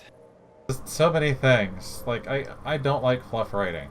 I want things to be relevant to the world. If you're like gonna have some character building stuff, actually make it fucking character building. Don't just make it going on a fucking date in a game with this person that like it's just some really stupid things. Like, they just go out of their way to make you like try and make you care about the character before they kill them. But then if this is Genshin, they don't kill them at all. Sadly, they're still there afterwards. What a shame. This guy wasn't even here And here I before. thought we could finally kill Paimon. That might make me reinstall. This guy was a boss before.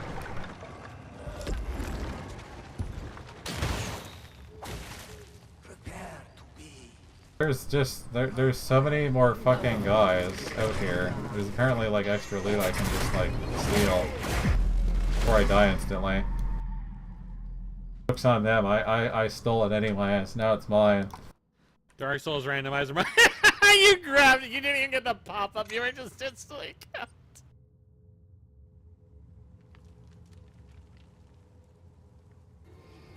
It's like Arknights was also one of the things I really liked the writing in it. But it kind of got to the point where they honestly put it in bad places. They put a lot of writing in events that you have to go through in order to start farming the event for the limited resources you're going to get out of it. But they put, like, a novel amount of writing inside of an event that you have to go through first in order to do the event. I really like it, but I need to do this event. I also don't want to skip it, and then it just kind of like puts me in a negative The thing is, mindset about with it. Arknights too. Arknights drop event farming is insanely tight. Even if you farm the entire thing, it can be very, very hard just to clear the first tier of drops in the shop. If you miss a day, you miss like a huge amount of shit. Like, I have consistently been unable to clear, even ones that I did farm. And I just like skipped the story, went straight to farming. I still was not able to clear the shop. A lot of, like, even get close to clearing it. So if you want to spend time reading shit, you still have to do it all in day one. Yeah. There's like no leniency. Like, I still gotta finish farming the shop for that FGO event. And I gotta do that in like the next couple of days, but like I can sit down and I can probably farm the 1.7, 1.8 million points or whatever I gotta go with like a couple hours. To the point that I get everything I want out of the shop and unlock anyways. And it's like, well, this was a long event, but the events like this, I can usually do that. Arknights absolutely not, because you do not get stamina refills. Like, FGO lets you do that because of the stamina refills, but Yeah, you can only stock up a limited number of Arknights them. is fundamentally different. You have to go by its recharge. This guy I practically killed with that and a couple extra hits. Now he's got like twice as much health. Dude's also got a sofa on his back.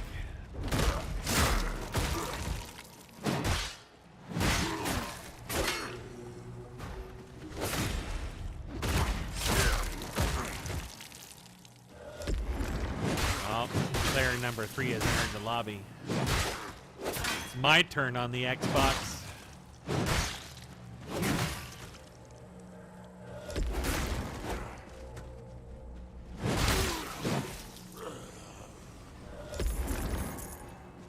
Poke!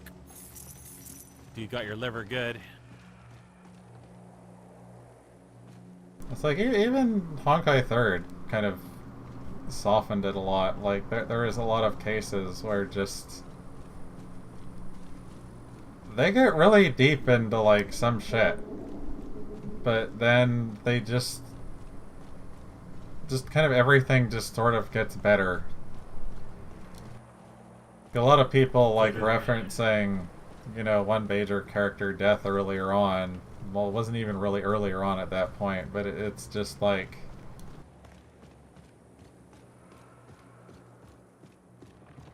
And you just end up with a character that can just like fix every problem, which I guess is what they kind of call the Mary Sue effectively. You've got something that just exists out of the rest of the world. Exists outside of the rest of the world and just kind of breaks all the rules whenever it's convenient. Crawl and Rainer. Kerrigan. Yep, Kerrigan too.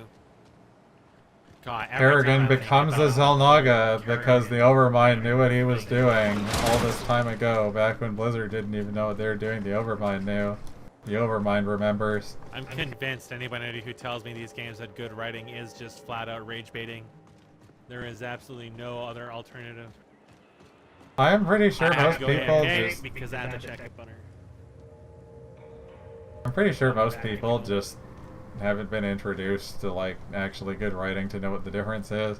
They don't know that Warhammer exists and they're like, wow, Blizzard is so creative. They must know what they're doing.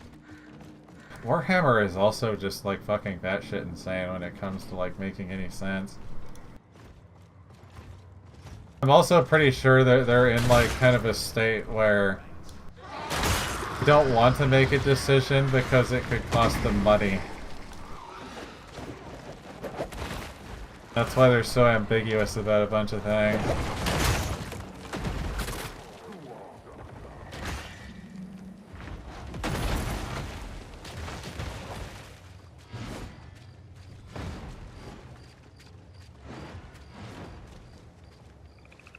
I have no idea where I'm going, but I am going in a circle again. I know that much.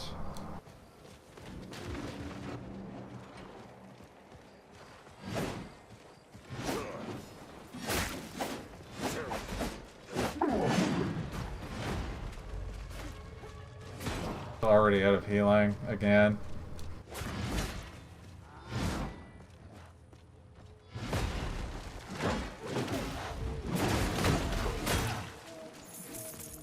Honestly, this is like something else you don't really see in a lot of these games. It's just like infighting. Not even really infighting, maybe. It's just like there's not really dudes fighting other dudes.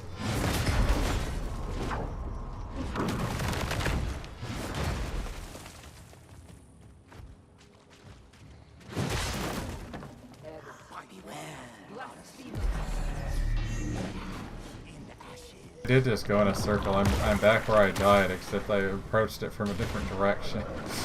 And now these guys are fighting each other.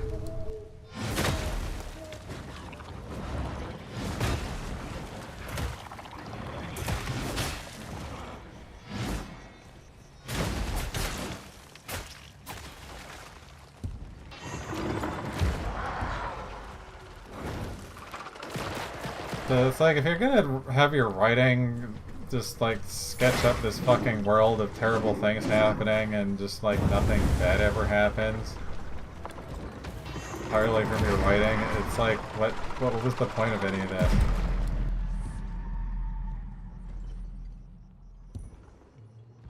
I feel like I probably missed a few deaths. I don't even know anymore. I'm bad at tracking this shit.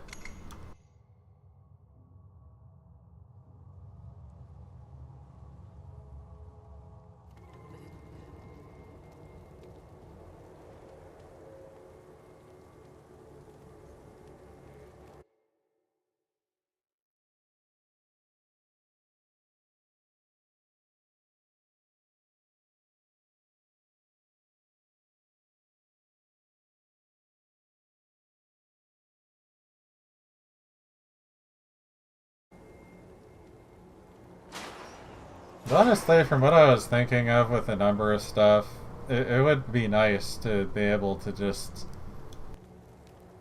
stick in the ability to just load your own model.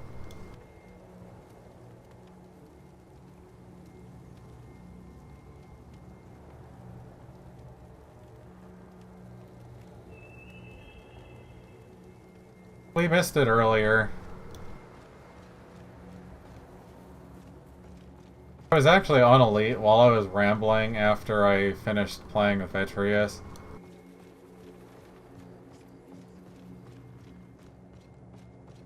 I was using a protractor to figure out when is the moon gonna actually get over there again. I kind of fucked it up. Because I was looking at the...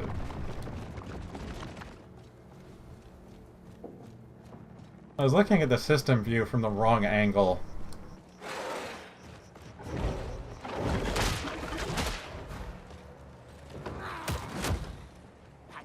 Oh, okay.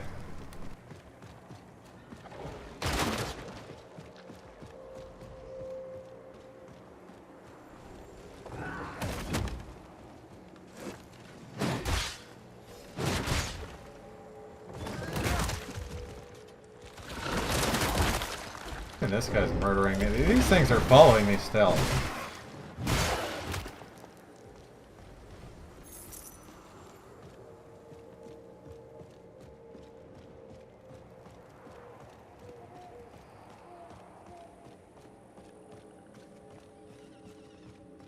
Your eye on your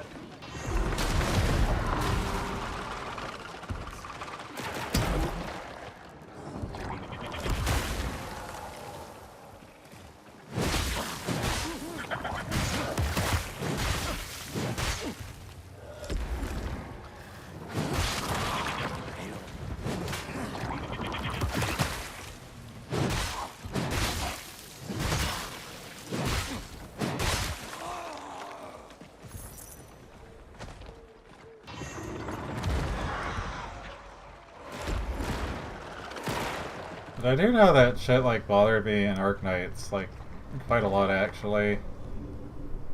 Or just so much of what you were doing in the world just kind of didn't really end up meaning a damn thing at all.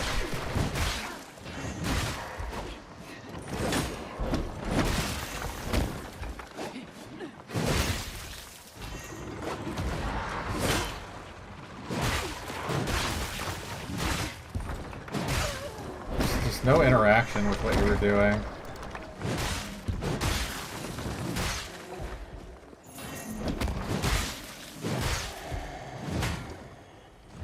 I want to just drop turrets everywhere and just, like, extinct an entire area. They can't do anything about it. They're not going to attack the power going to it and cut it off. They're just going to respawn and die to the turrets over and over and over.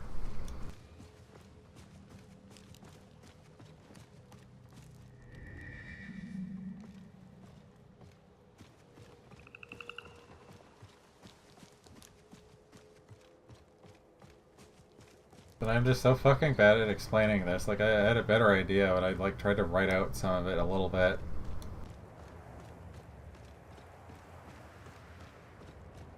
Because the RTS thing is basically how the world functioned. That's how you interacted with things.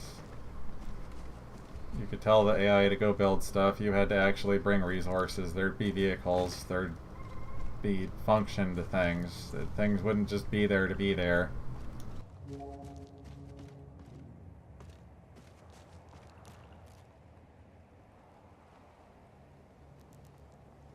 But then there's even like what some other games did, where it's like, you know, day-night cycle actually having some impact. Like maybe nasty things come out at night. You never know.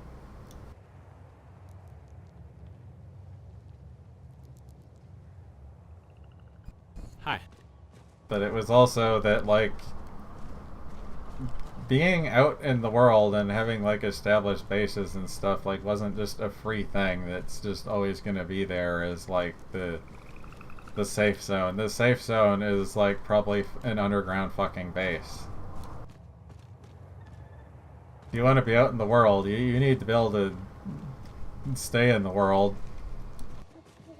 You actually be able to set it up to be defended and not just ignored because, oh well, just like I'm too high level for this place now and it got captured. Well, who cares?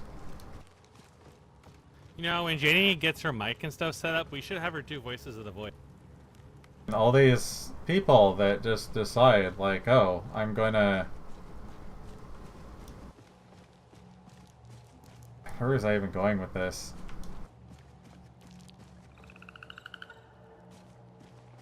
I don't know where I'm going in this game either, is not helping me. I like watching you get lost. It reminds me of myself. Only it isn't. The suffering gives me strength. some reason I can't find any beacons anywhere over here or anywhere else.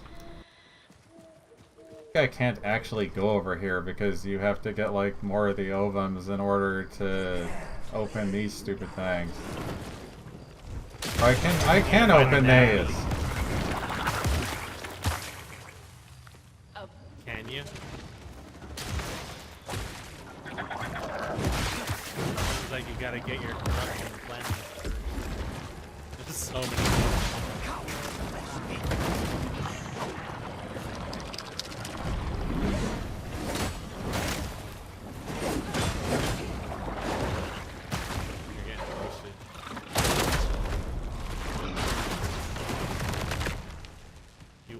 And it's gone. Don't worry about it.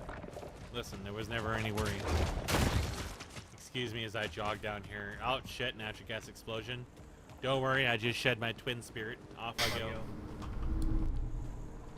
The head crab just like ripped open your esophagus and laid eggs in it. There's a bird. Yoink.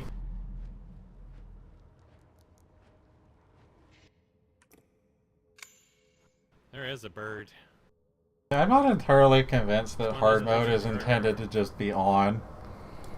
Like from early on. You get access to it really early, but it also just kind of seems more like a punishment rather than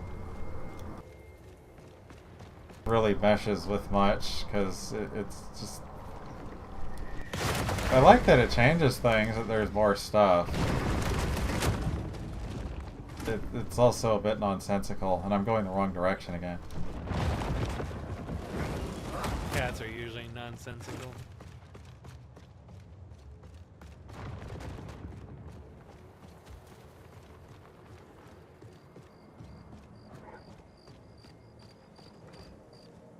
I'm still just trying to make sense of what I was thinking of.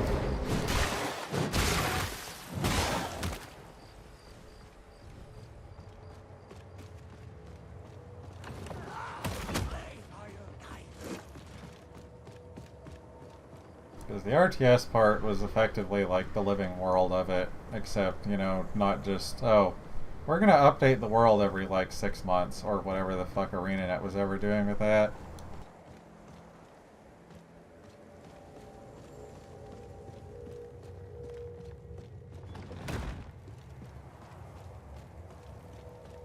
But then I was still trying to like think of other shit, like, well, how do I want bases to function? Do I want them to like be partially damaged and other things that you have to like deal with?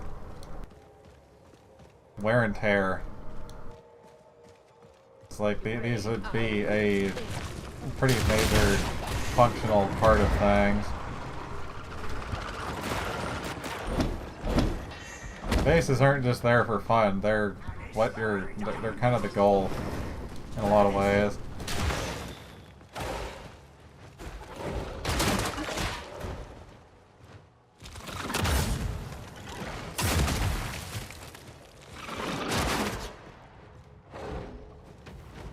Yeah, you might have also just kind of realized the funny thing about this game, Ash, because the enemies fight each other. I thought I saw things attacking each other when you first went in. Like the tree. There goes someone's head.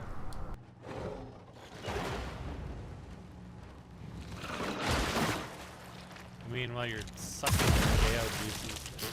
Bye.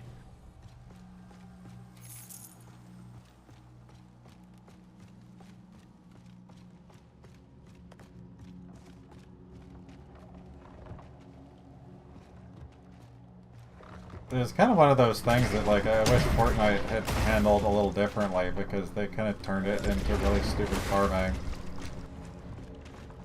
It's just the way the bases worked. Like, like, I'm talking about, like, actual Fortnite before the fucking Battle Royale shit happened. That you basically had a home base, and you had to defend that. You had guys that you could go tell to be certain places in your base to, like, defend it, but they were also not very functional. They're kind of just turrets shaped like a person.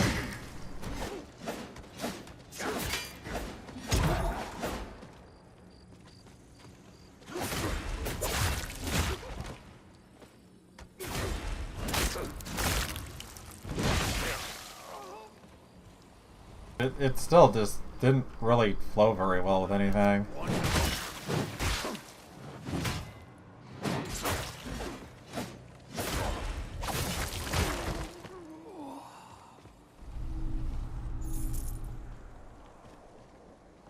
Maybe that's why they abandoned it. They didn't know what to do with it. Well, I think they knew what they wanted to do with it. I just didn't like how it flowed. Like, that's more of a me thing. Then the Battle Royale happened, and it was just like an explosive success over what they did have. So then everybody just kind of jumped on that, and then Epic just went full steam ahead and stuck their whole development team on it.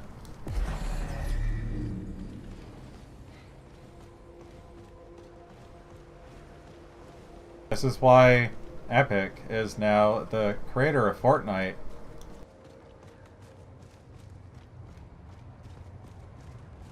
Because Unreal Tournament doesn't exist anymore.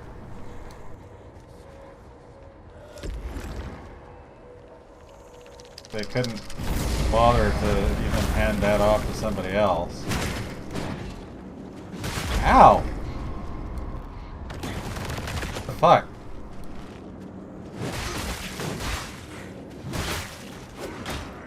The grass just ripped open your asshole.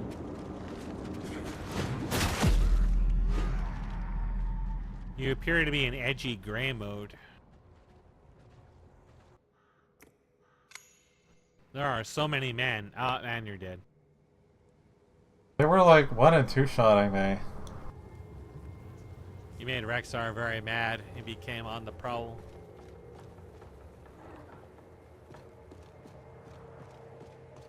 I hope I find what I'm looking for soon, otherwise I'm gonna start losing my mind.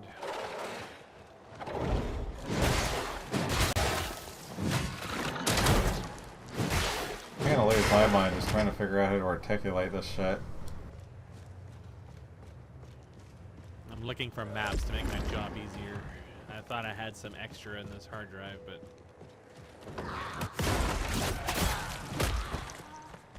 I'm starting to think I might be just cooked.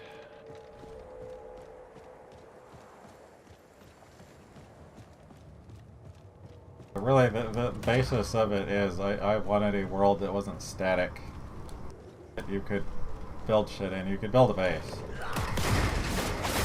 You could actually, you know... Sounds kind of like you're talking like, about... there's something literally that- not... Like, PvP is, like, not even going to be a fucking concept. There will be other forms of PvP, but PvP is never going to be the fucking thing.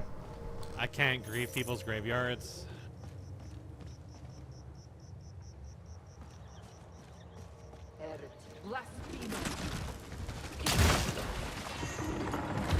It's just kind of one of the funny things that just I've always just kind of thought of when it came to this sort of shit. Just of like, the game doesn't necessarily have PvP. Later on they added like battleground sort of things to it.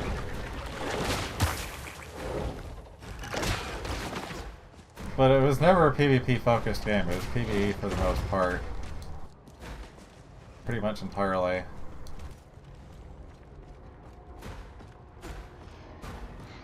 It was just like one of the event things they had that was like kind of community run or by like CMs or something, was they had like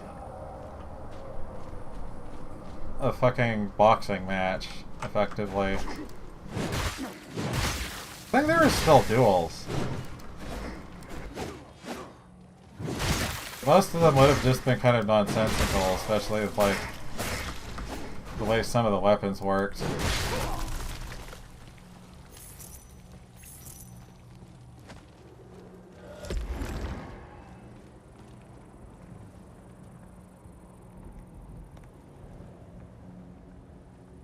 There's just kind of like a lot of little things in Tabula Rasa, like enemies didn't just respawn for the most part. That they actually came down in a dropship. I remember cheesing so much in Tabula Rasa by just hiding behind NPCs and rocketing things, I think. Rocket And launcher stabbing was them instead of especially having an silly.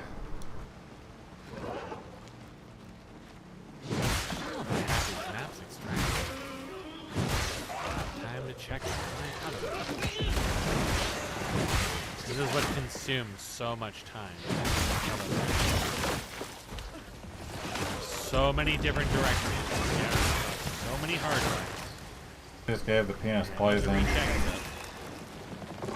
And if I can delete these, I'll gain back a few terabytes or maybe more.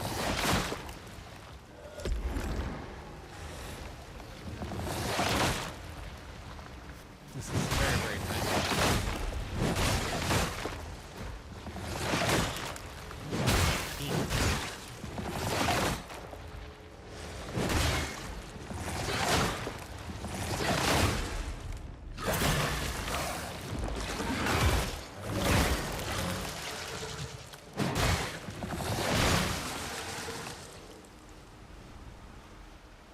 One of the other things in this that is also just one of those really ambiguous things because the attacks do different amounts of damage in the first place.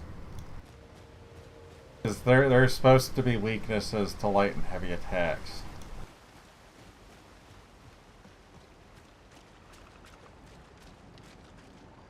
It's also kind of one of those things that can be difficult to even tell what is actually going on. Is it weak, or am I just hitting it with a heavier damaged attack? And I just kind of mini blast thing. It's probably gonna try to like crawl up my ass in any second here.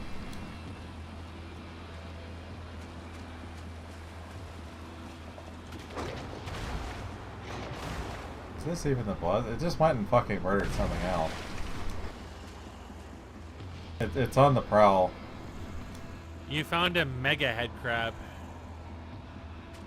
Gonna kill everything for me, apparently. Dude is helping you farm. You are aura maxing now.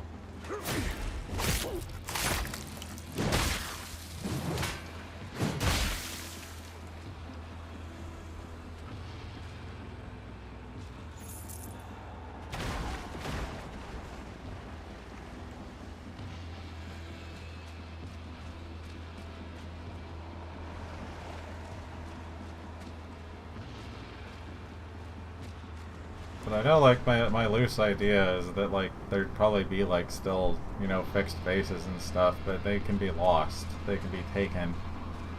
And you have to take them back, and whatever that base gave you access to, you have lost until you take it back. And also that it wouldn't just be the same shit attacking you all the time. The longer you hold it, the harder they're going to try and take it from you. I also wouldn't want to get into like the super stupid numbers games that a lot of things do.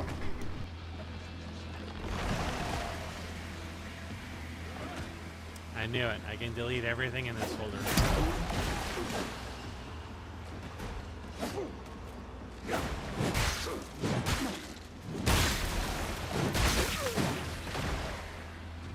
That is 500 items.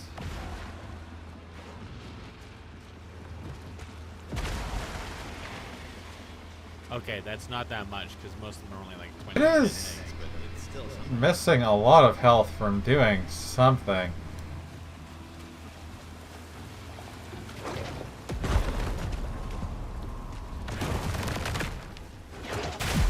Yep.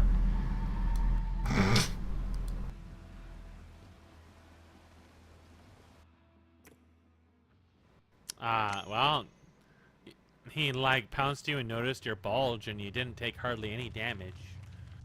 And then he touched you and he died. You get knocked out of your shell, you don't take damage from that. Well, your shell takes the damage, and it's basically a shield break.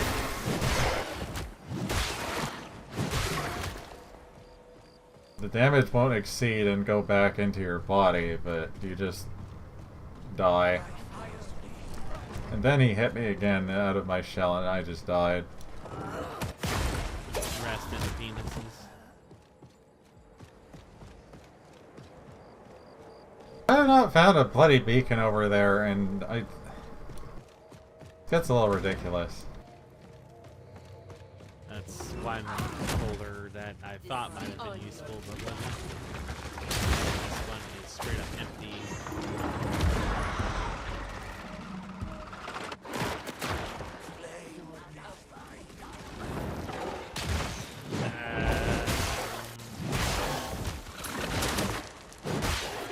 And I know I've put these somewhere too.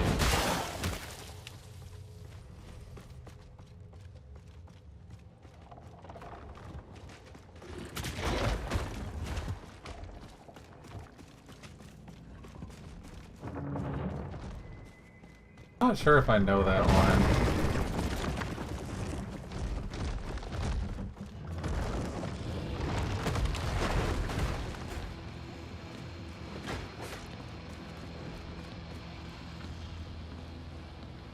This? It's a beacon. Bacon. Yeah, I haven't heard of whatever JD's talking about.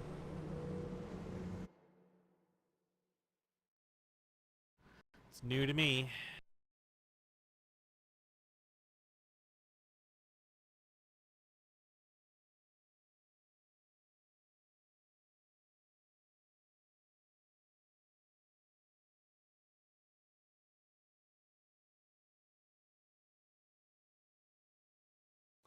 Oh, this might be useful.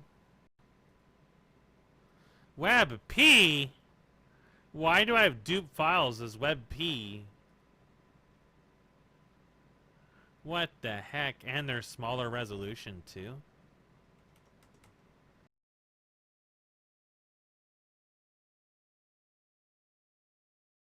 I have no reason to hang on to these at all. What the fuck?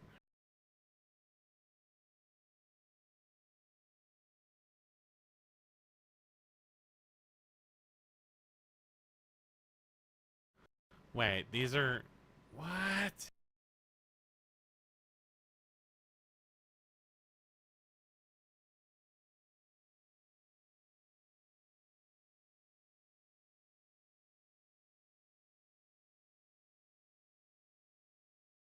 I haven't even begun work on my actual game yet.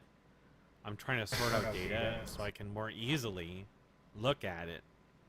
Yeah, I was looking at their What is store happening page. is- It's for the Forever Winter is what it is.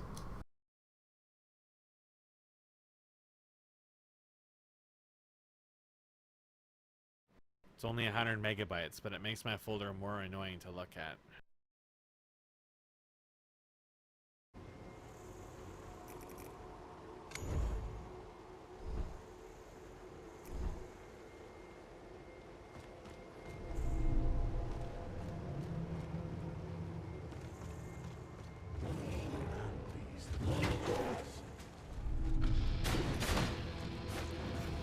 Do I keep dupes that are higher or lower resolution?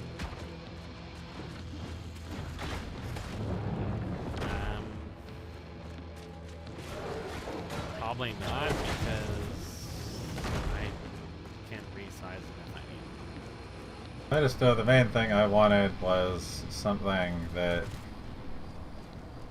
wasn't completely and totally fucked like some things out there. And there's a man here.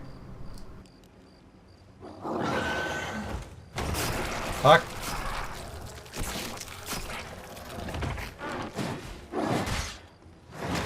There's a lot of stuff that never got moved Fuck out. is this?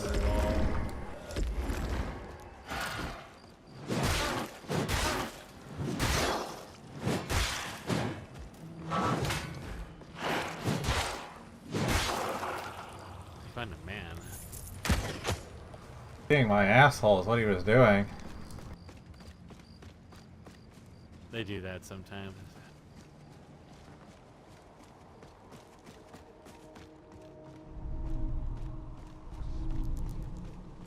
I'm the most base developer ever.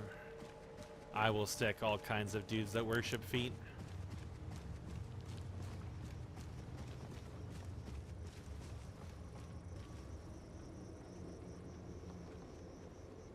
It's like...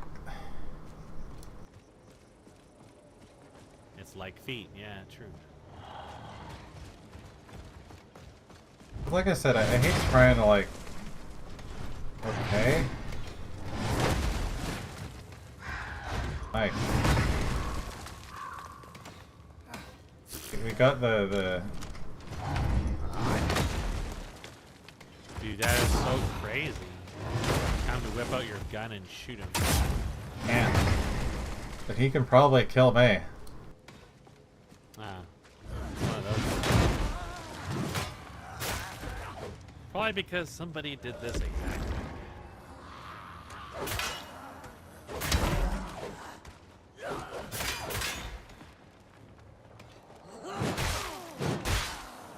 I would know because that's what I did.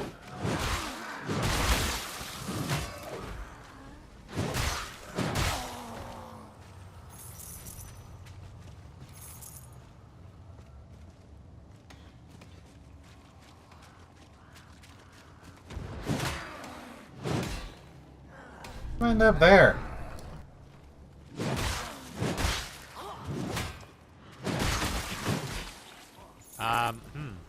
Yeah, take that, nerd. See if you follow me up this 80-degree wall, bitch. Yeah, I didn't think so.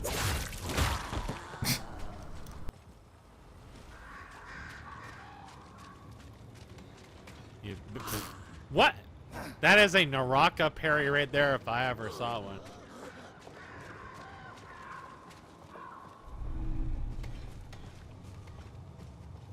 Absolutely 24E ass parry going on. Yeah, well. There's the moonshine to go with it.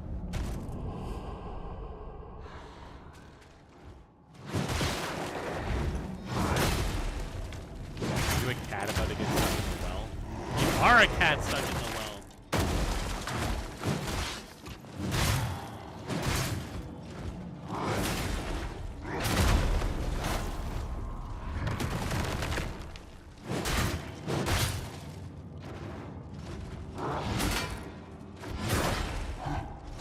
Dude, just roasting your shit.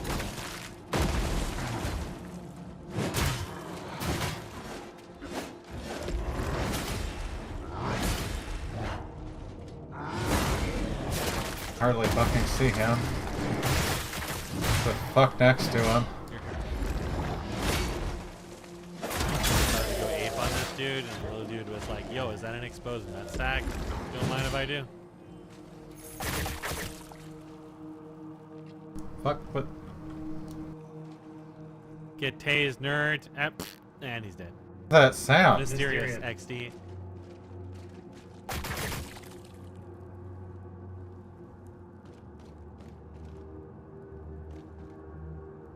Fine, fucking Blight Town? Yeah.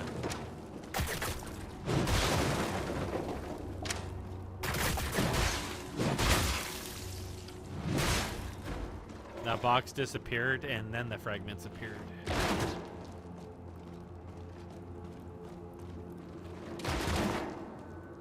Bye. Him, along with his loot, will never be found ever again. This guy ran over here and then just standing there.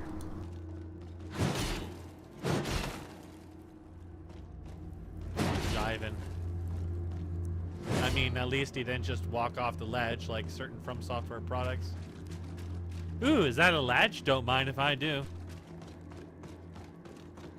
You don't even need to be near them. You can just stand there and you'll just collect souls from half the map by the time 5 minutes. Elevator Covenant without the elevator.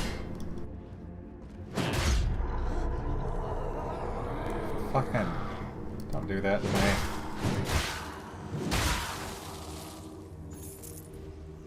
So it begins.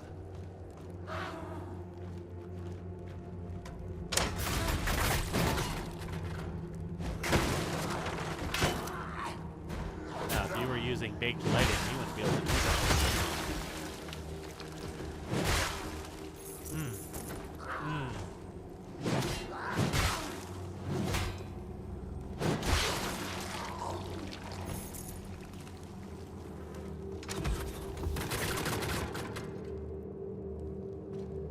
Those are fucking traps, and I just walked over it anyway. It happened. Disadvantage to give you like it would have been Neo.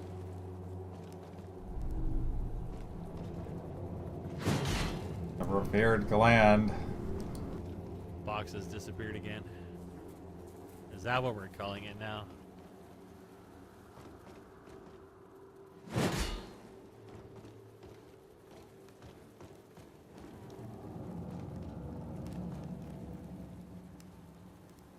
You blow your head off with a torch? Yes.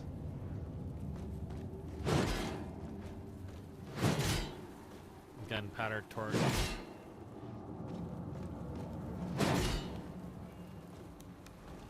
You can't destroy those boxes. Things that you can break are kind of inconsistent, and I was trying to figure out where the fuck I go in here. Hey, look, souls. Wonder where that came from. Definitely wasn't somebody throwing I themselves guess off some an things edge. do never change.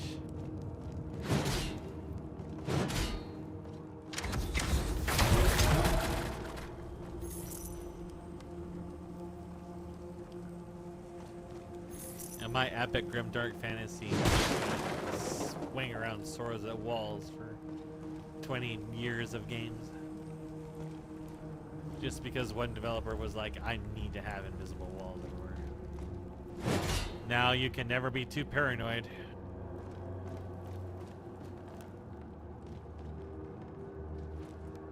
Maybe it'll be like Neo, where you have to seduce the wall to get it to open.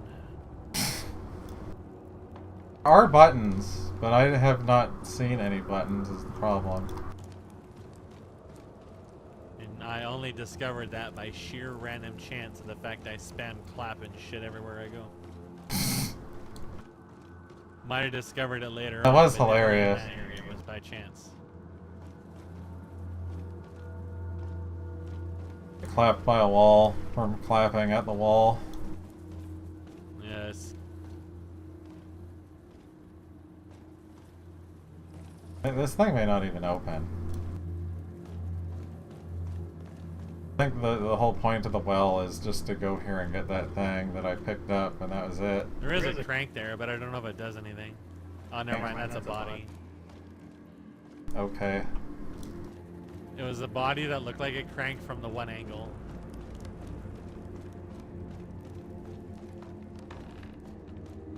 All the holes that I can go through over there is just death. You just need the ability to fly. It's very easy to get. You have to kill the one bird boss that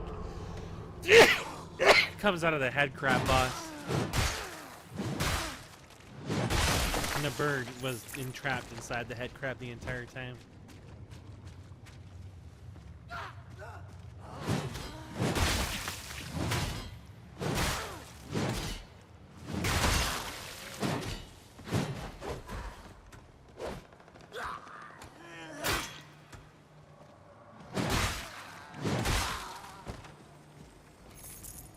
Money. Hole. Hole.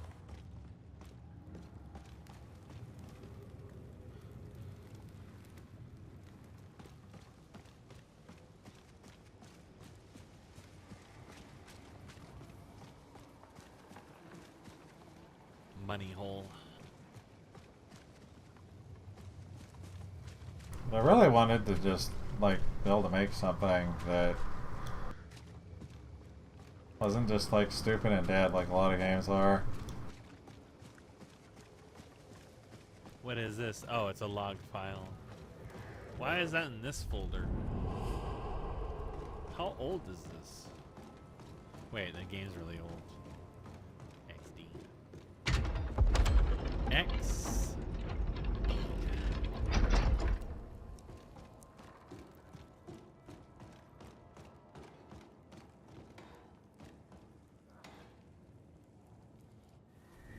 Question marks?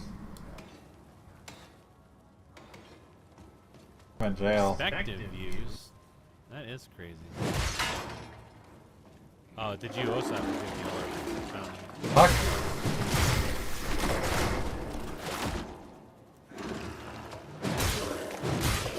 A man. Head turning into tentacles.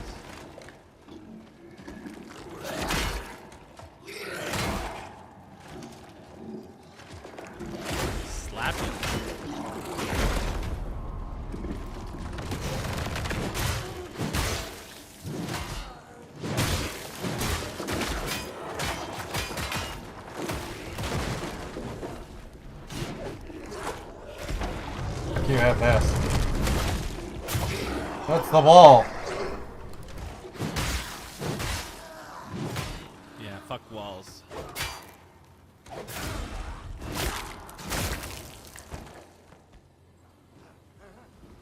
It's alright, Tentacle Man eventually fell over dead for reasons.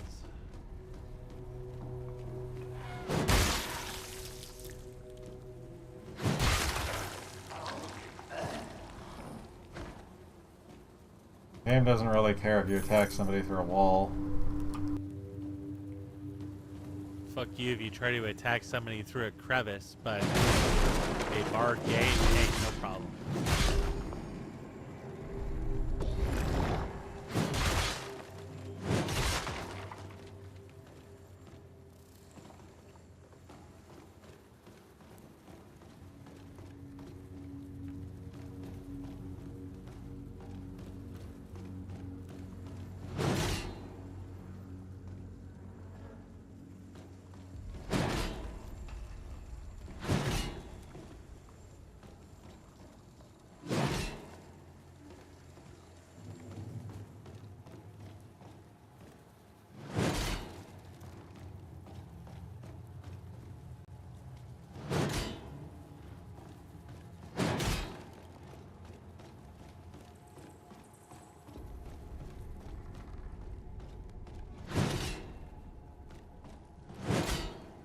I'm just looking for holes.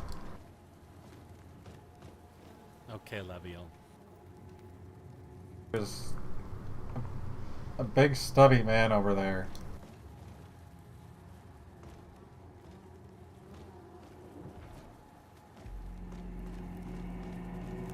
It's little Billy.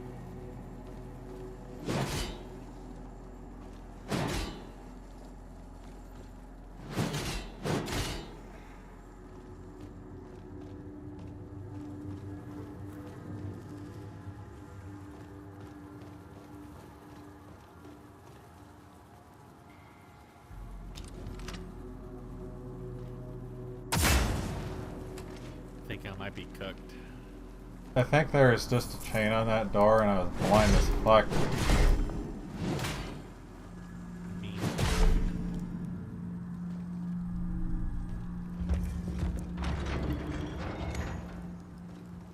Gate has been lifted.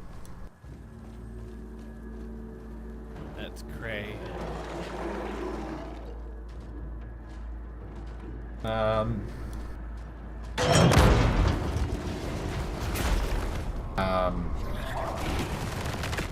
Little Billy has got his tuning forks ready. Oh my god. He just got rolled. That doesn't do any damage apparently.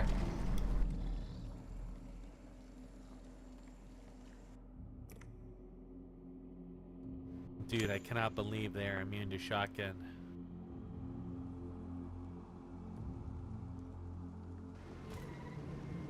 They don't even fondle you with tentacles when you die. Why live?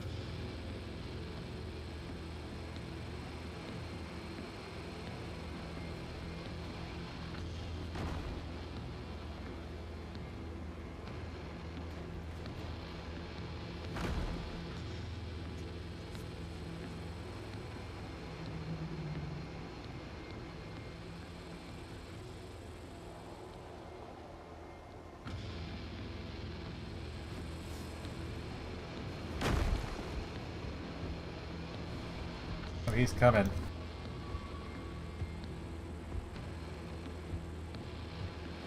Imagine being defeated by a Frenchman. You could never let Ricky win. Okay. Man is very large, but never mind.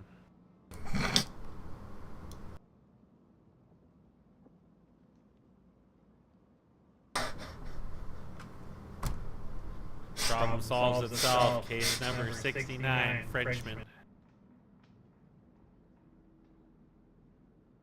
Immediately knocks me out of my shell and just is kind of looking at that legend is like, this fucker isn't just going to fall off, is he? And then he did. He's gone.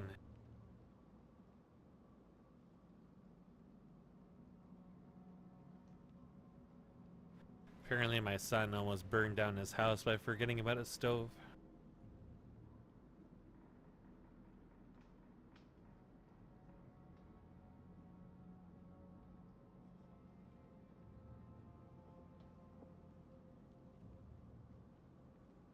Aliens Fire Team Elite 2. All reviews mixed.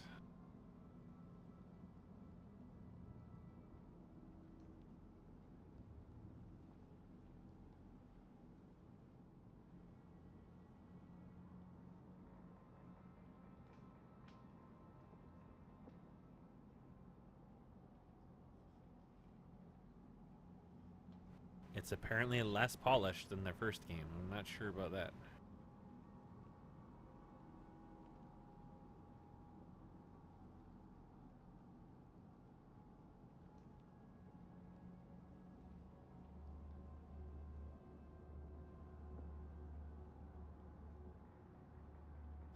Apparently they enjoyed their Marvel movie quips.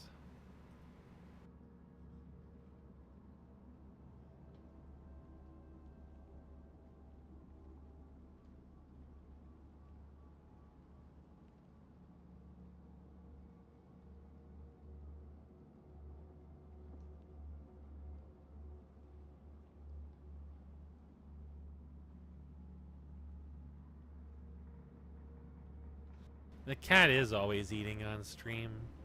Won't even give us any. Can you believe it?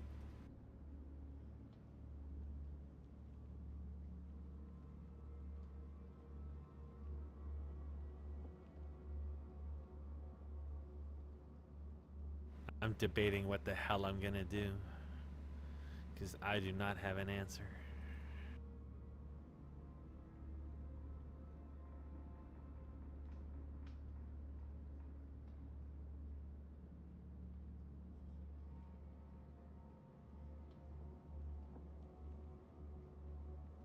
I might actually be mildly cooked.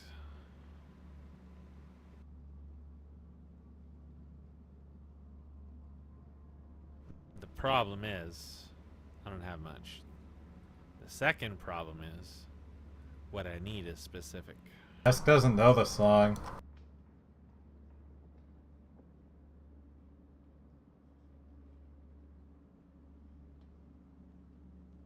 Is it the Meow Mix song?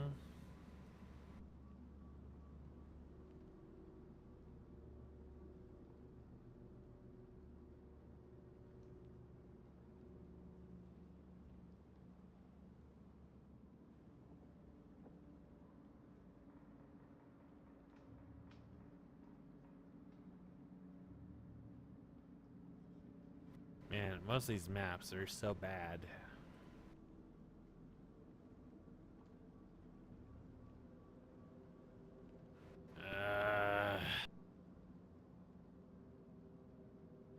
Anytime I look for an easy way out, I get cooked.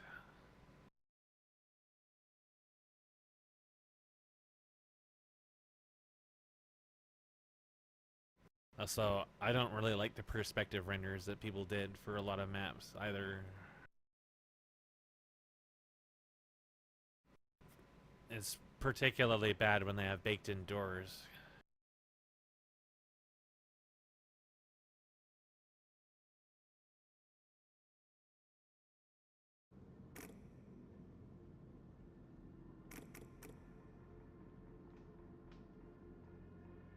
That's a JPEG? Why did you make it a JPEG? Wait, have you considered this? I'm fucked. Never mind, that's not what I wanted to do. You did something. Oh, psst.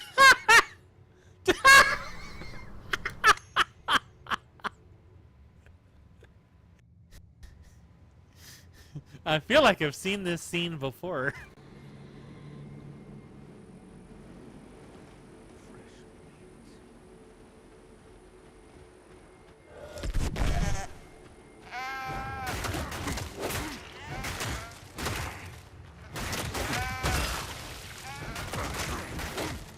Wait, what the fuck?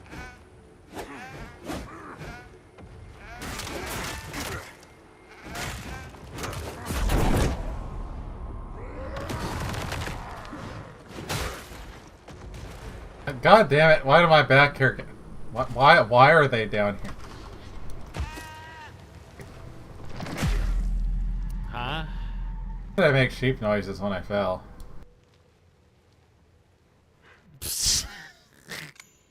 I don't know. That's a good question. Why did you make sheep?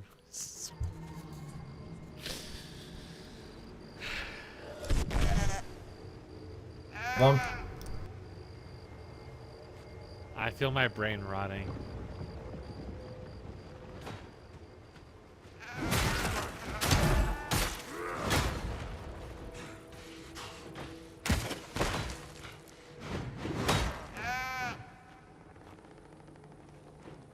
The sheep doesn't seem to be very dainty, I'm afraid.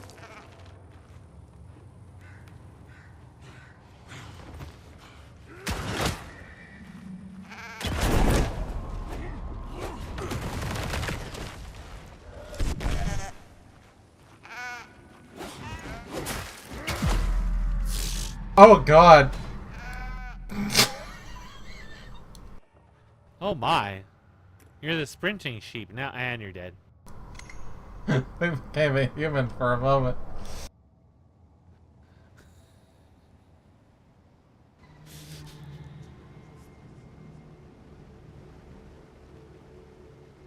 Missed one of the best bosses, honestly. Also, there are fireflies. You may have noticed them.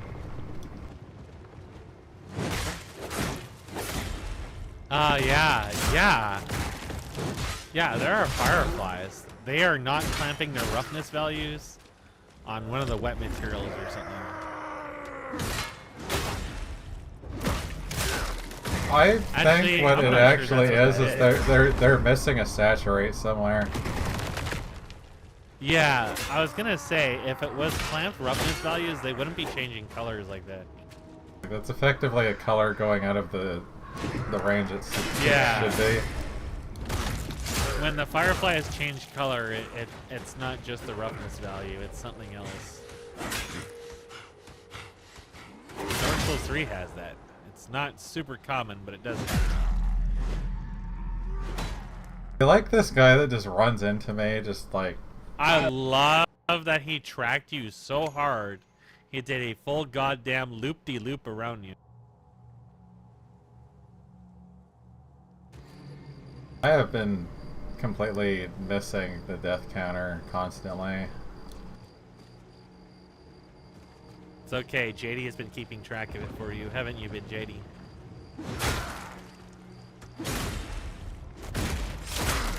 The world's latest parry.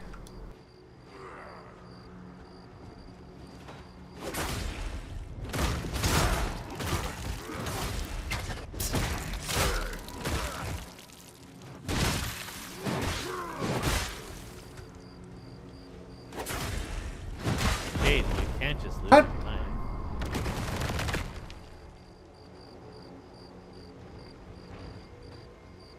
Explain.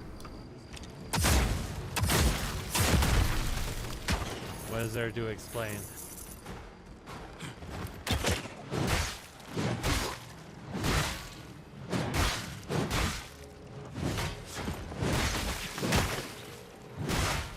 Well, that dude's just snapping into his firing animation.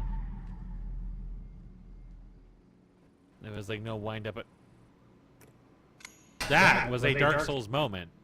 That was a bona fide Dark Souls Shooting moment me. where he shot you behind his bow. That is absolutely Miyazaki approved.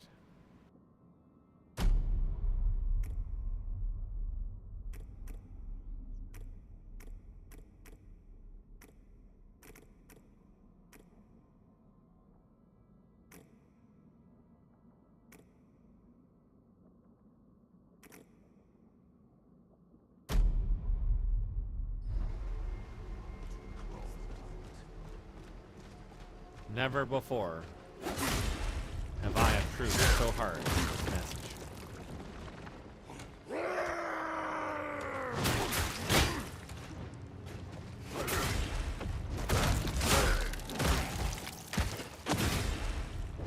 He just sits there and hugs you. He doesn't even end it early if you're in front of him.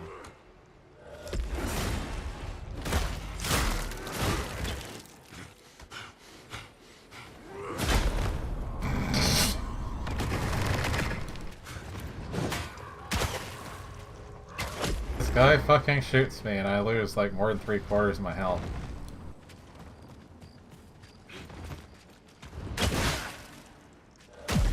Game. He doesn't even animate, he's just fucking dead.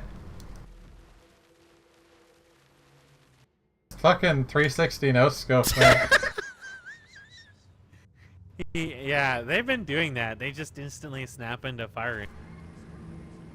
There's not any interpolation. It's not even a montage. It's just, look, I'm shooting, lol. I have a feeling The water has issues. Colonel's maybe a little fucked.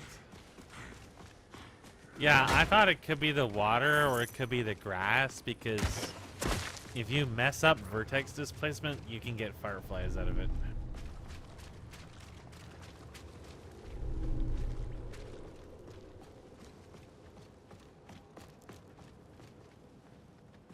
But I think it might be just the water. Non-clamped roughness plus non-saturation plus L plus ratio. Ass. Plus ass.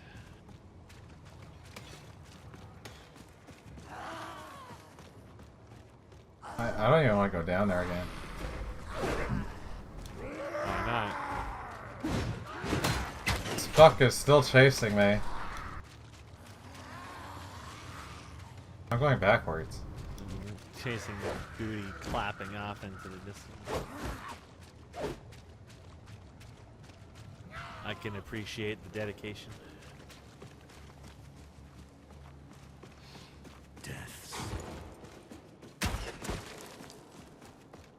Dodged.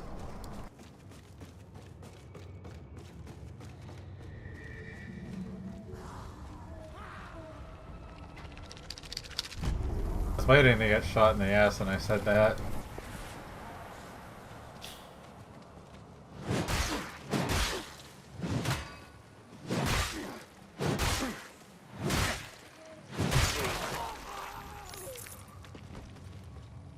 For the longest time, I forgot that I could remove these blockers, because it just says that, like, oh, these will just go away when you get the higher thing or whatever the fuck. But no, you have to. You're the one that has to remove them.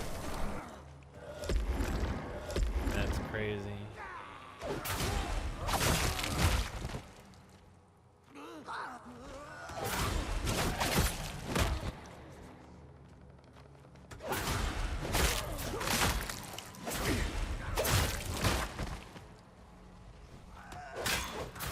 You feel the parrying. I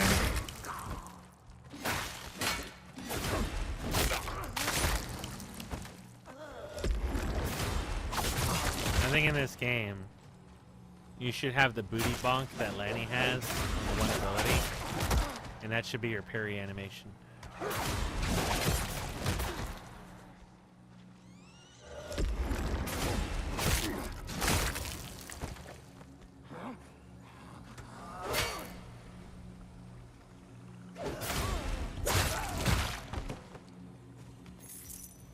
The sheep broke JD. We lost her.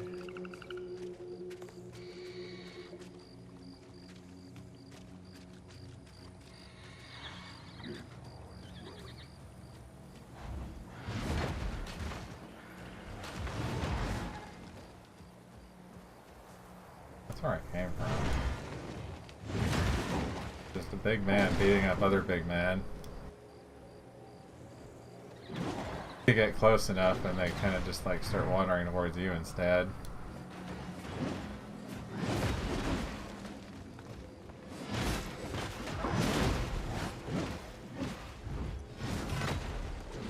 Suck up the candy.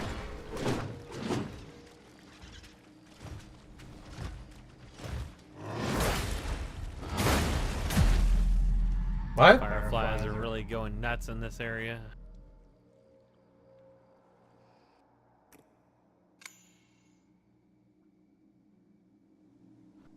Also, you got cucked. I'm never gonna get out of anywhere in here and have enough gloom to level. Not once. You need to use the fireflies to level. You've got lots of those.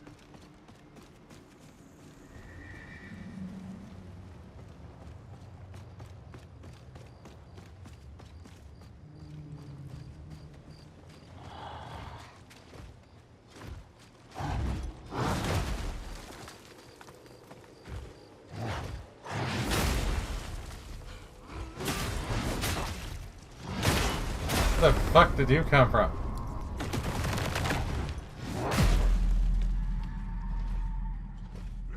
I think he came from the back door. Came for the back door. Somehow you alerted the guards. I'm not sure how that happened.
Yeah, kind of the problem is if you're already blocking and get attacked, this is not Sekiro where you can just keep spamming your fucking parry and just kill everything.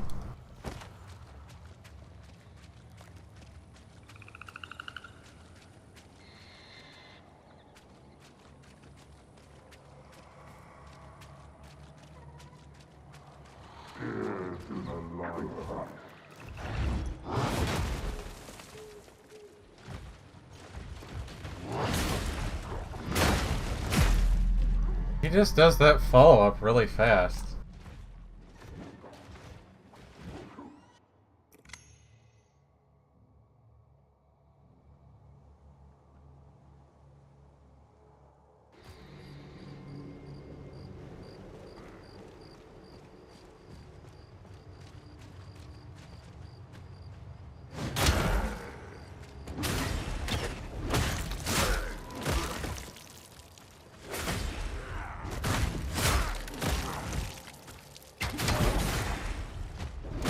Double parried him.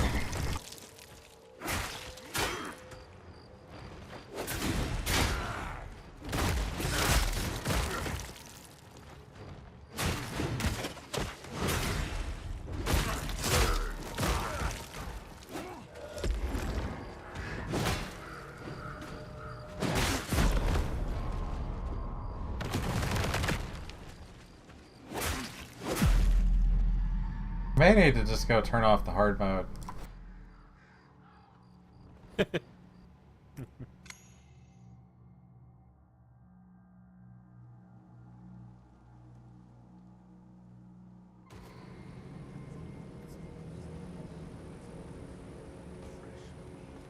Like, this is how the shit looks now, where it's like there's 3 guys there and then more wandering around.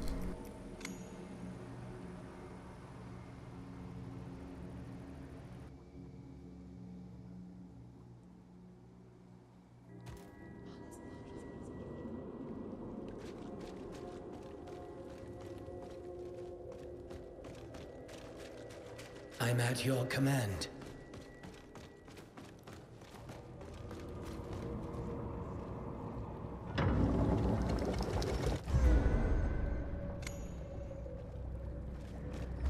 Eggbringer.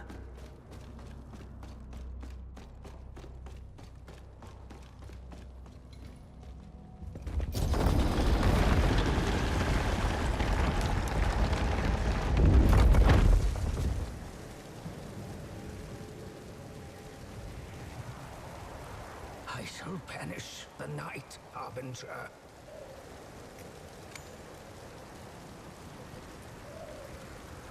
Standard difficulty.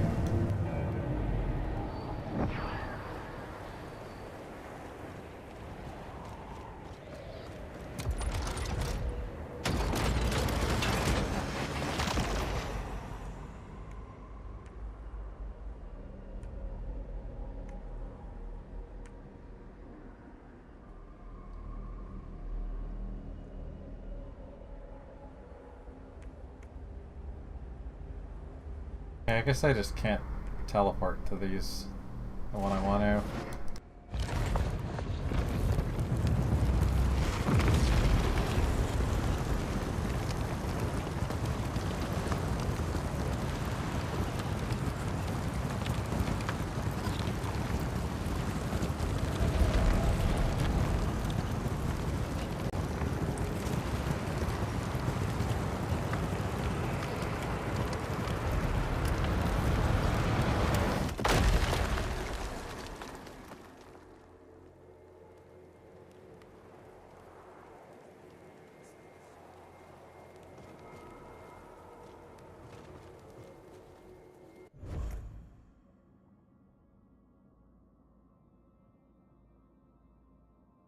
Quite honestly, in a number of ways, I would almost say that like Metal Gear Survive is kind of a loose idea.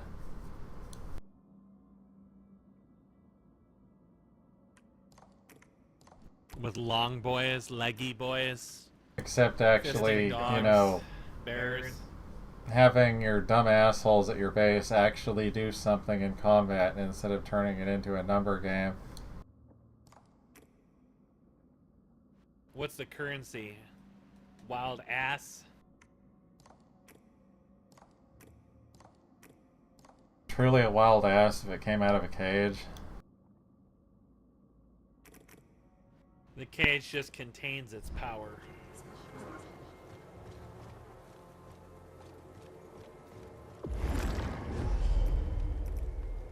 Surely you cannot tame the ass. It's untamed ass.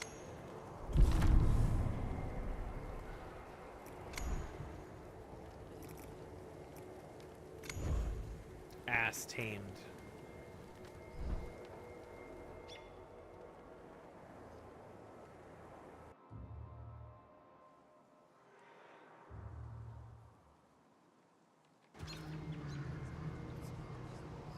Smoked wild ass. Notice something a little different. Well, it's not edgy anymore, and the fireflies are still there. There doesn't seem to be as many Rexars out here. Whoa.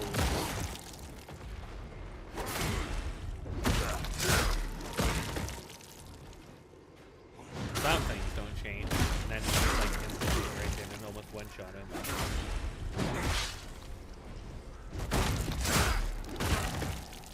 Like how he patiently waits for your counterattack to finish. A nice boy, very polite.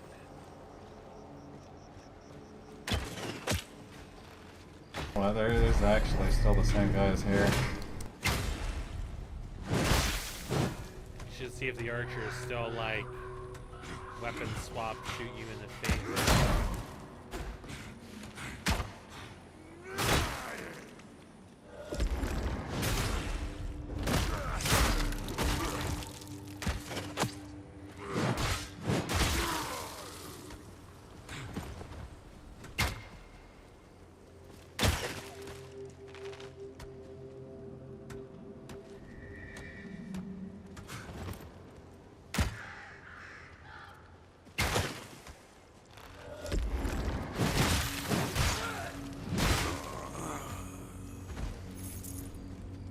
Actually, it dies if you hit him.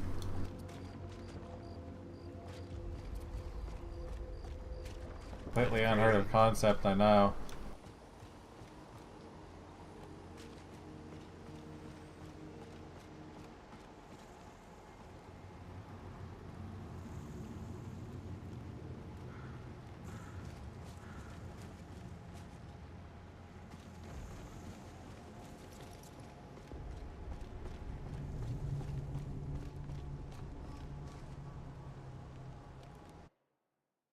God, I was trying to look at something.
I couldn't remember, so I went to look, and the moon is like an hour out.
As a point of reference, Can't believe you're not feeding me instead. It comes.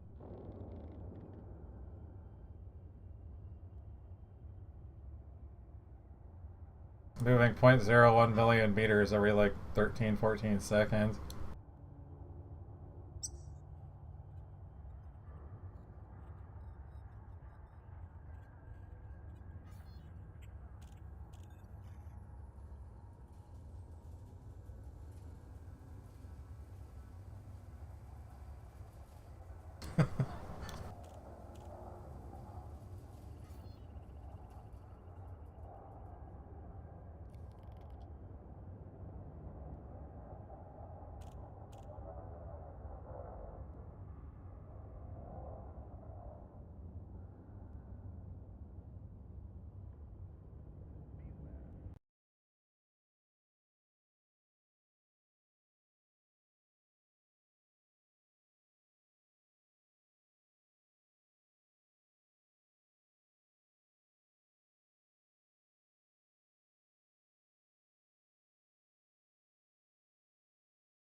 You're scratching an inanimate cat.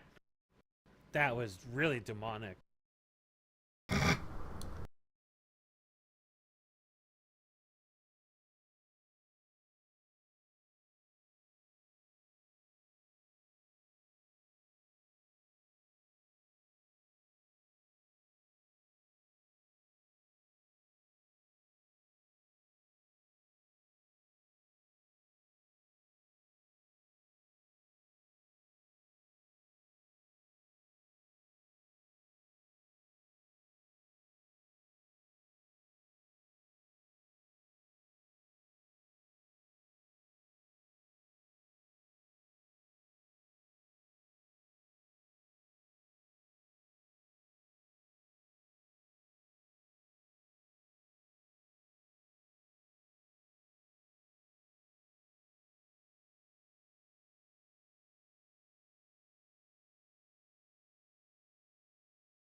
I can't see how far this thing is while having the fancy view.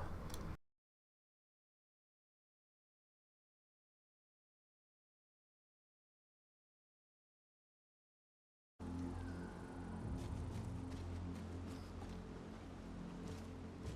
think Mortal Shell is a little upset by Elite running in the background though.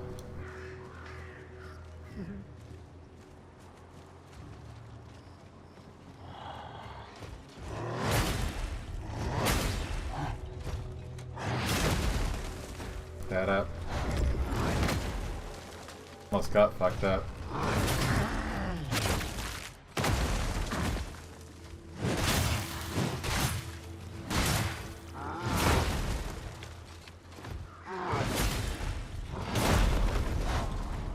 Getting fucked up.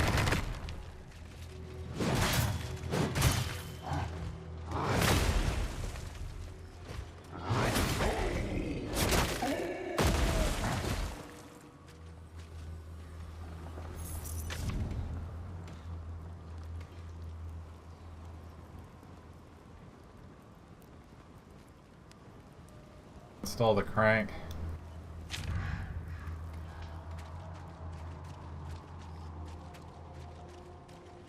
I can't believe they stole the crank. Can no longer be crunk. That is crazy.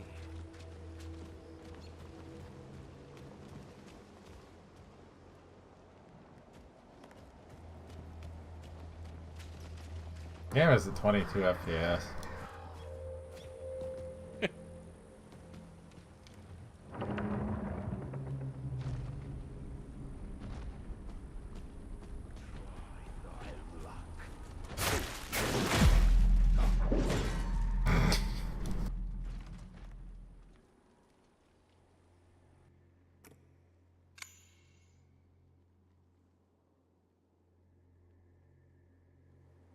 And just walks over and puts me down.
I want to grab him.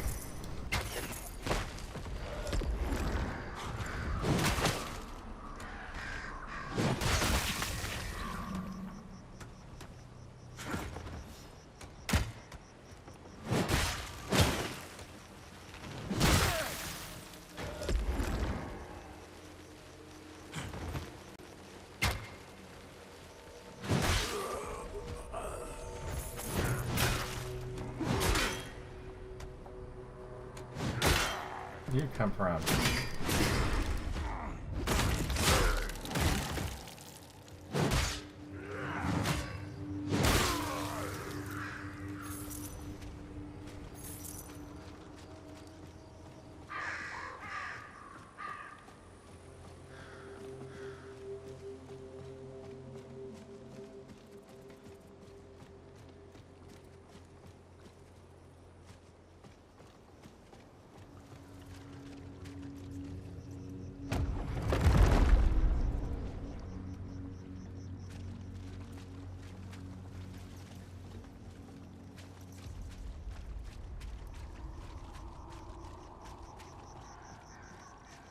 Yeah, the other thing I definitely knew as well is that I didn't want to make a game that looked realistic because fuck trying to live up to those standards by myself.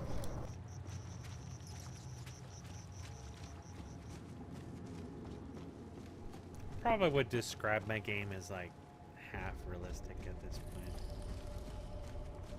In part because of the fact I'm using a bunch of portrait assets that I couldn't make realistic even if I wanted to.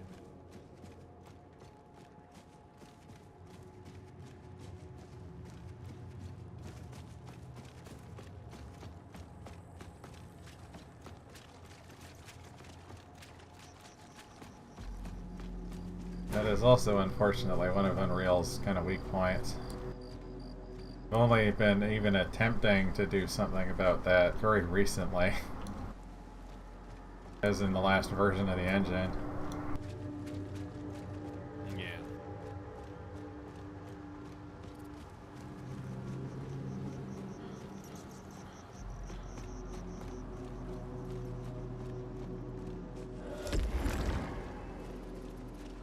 Apparently that guy just stays dead.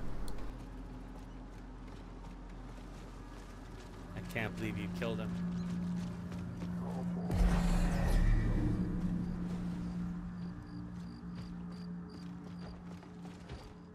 It's crazy beyond imagination.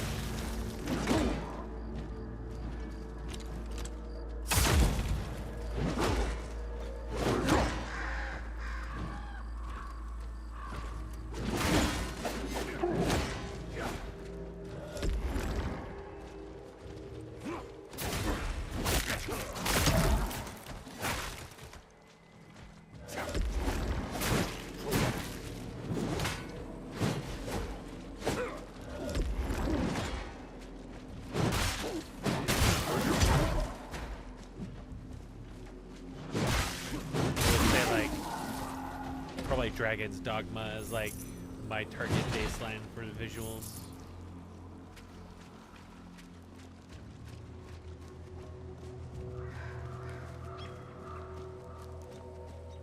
Where it's the aesthetic is realistic, but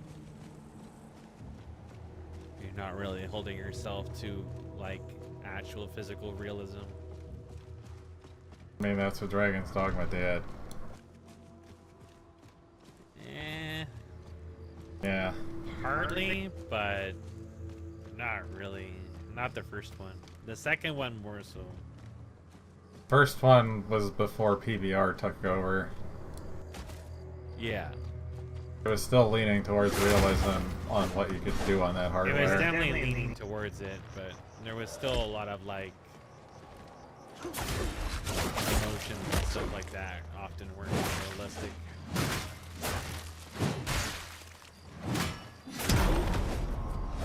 Getting bullied. Definitely with like the VFX, I definitely would say like Asian style is what I go for. Bullied. The terrain or the materials and shaders, I don't even pay attention to the physical stuff. It's all just eyeballing it. I think physically accurate is different than like aiming for realism in the first place. I think most people would say that physically accurate is realism now because of PBR and a lot of the conventions surrounding it. Back then, definitely not.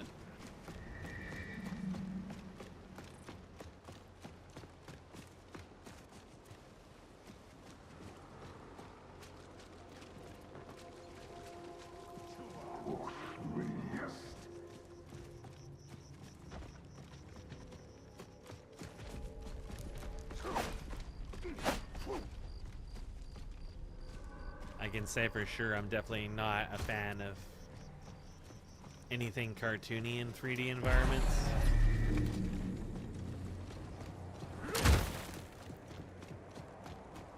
And what is cartoony? There's probably like a middle ground you can reach with it, but well, anything cell shaded or like World of Warcraft or anything where like the proportions and stuff get out of whack because it clashes. I think that if you're gonna do that, definitely like a bare minimum like orthographic is necessary, like Warcraft 2, StarCraft. Because if you get with like perspective rendering and you go into that, it just turns into read hell for me. Oh. Another follower. and usually Eh, the I materials do suppose not you're look that wanting to good become a man of the in 3D cloth. space either. Well, drop your offering in the pile. Like anything I've played in the last while, like Well, some say nothing is the Enfield, best I was waiting for you to stop talking. Wuthering just so you know. Waves. Yeah, I'm trying to give examples, but like, Yeah, I'm talking to a fucking Wuthering Waves, NPC in the Enfield. game. I was waiting for you to stop talking. oh, I didn't even have it open. Now take a sip, mate. Relax. And leave me alone. That's the path to enlightency. Ah, imagine this. Nowhere to go, no one to be. Just let life pass on by. Go ahead, try it. Over there. Anywhere but here. Did you not hear me? Go sit and be quiet. Did you not hear me? Go.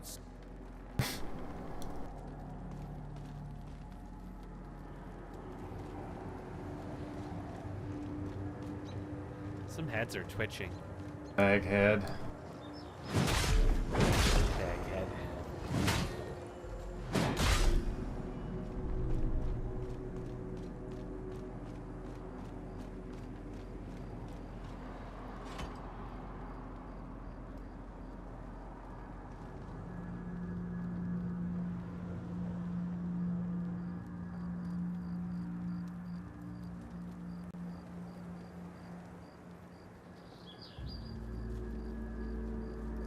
I think I'm just gonna stay there. Probably.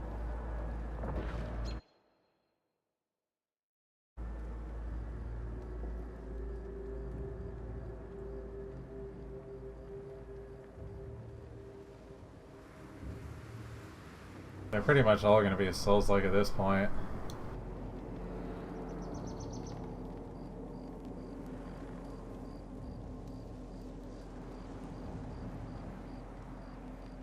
There's like fireflies off in the distance over there.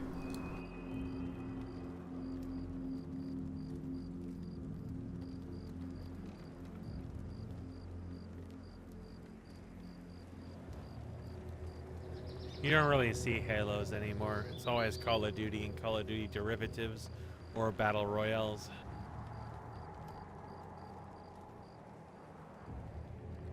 Occasionally you get the disasters that is the latest Battlefields.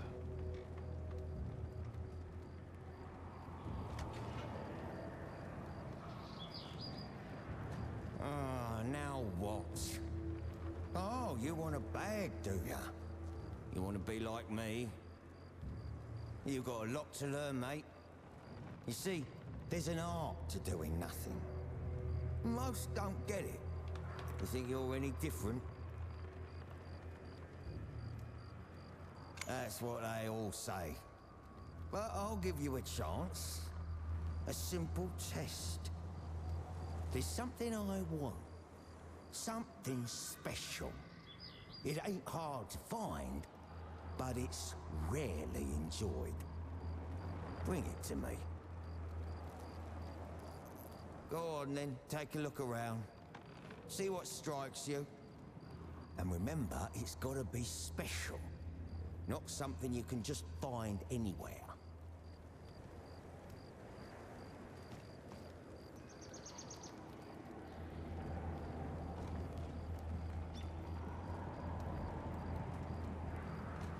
Consider that everybody's got a bag on their head.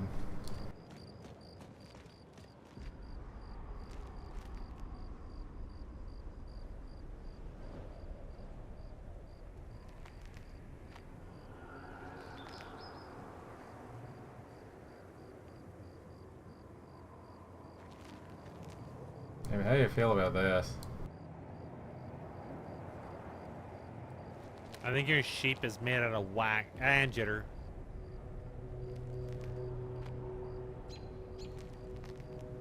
Its frames are fucked. The transitions are... What in the hell?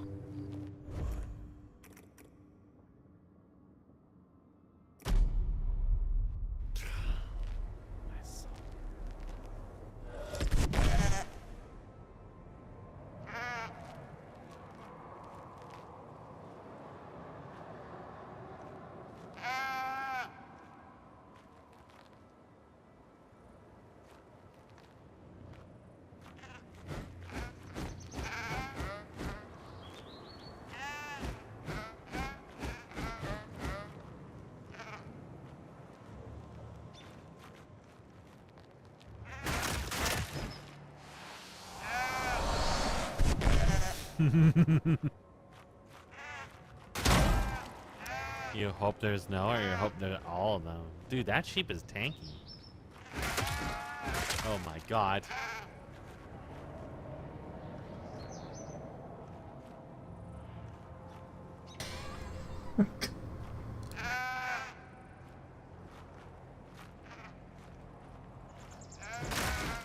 He's stuck. You know what to do. Send him to Davy Jones' locker.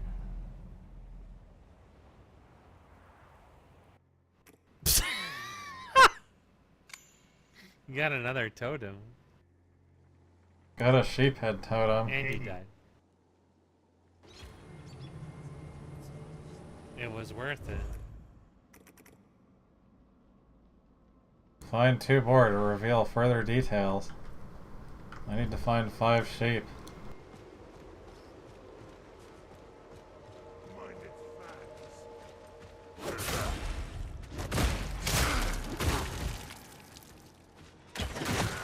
That is truly the craziest of the crazy.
What's the modding's for?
God damn it.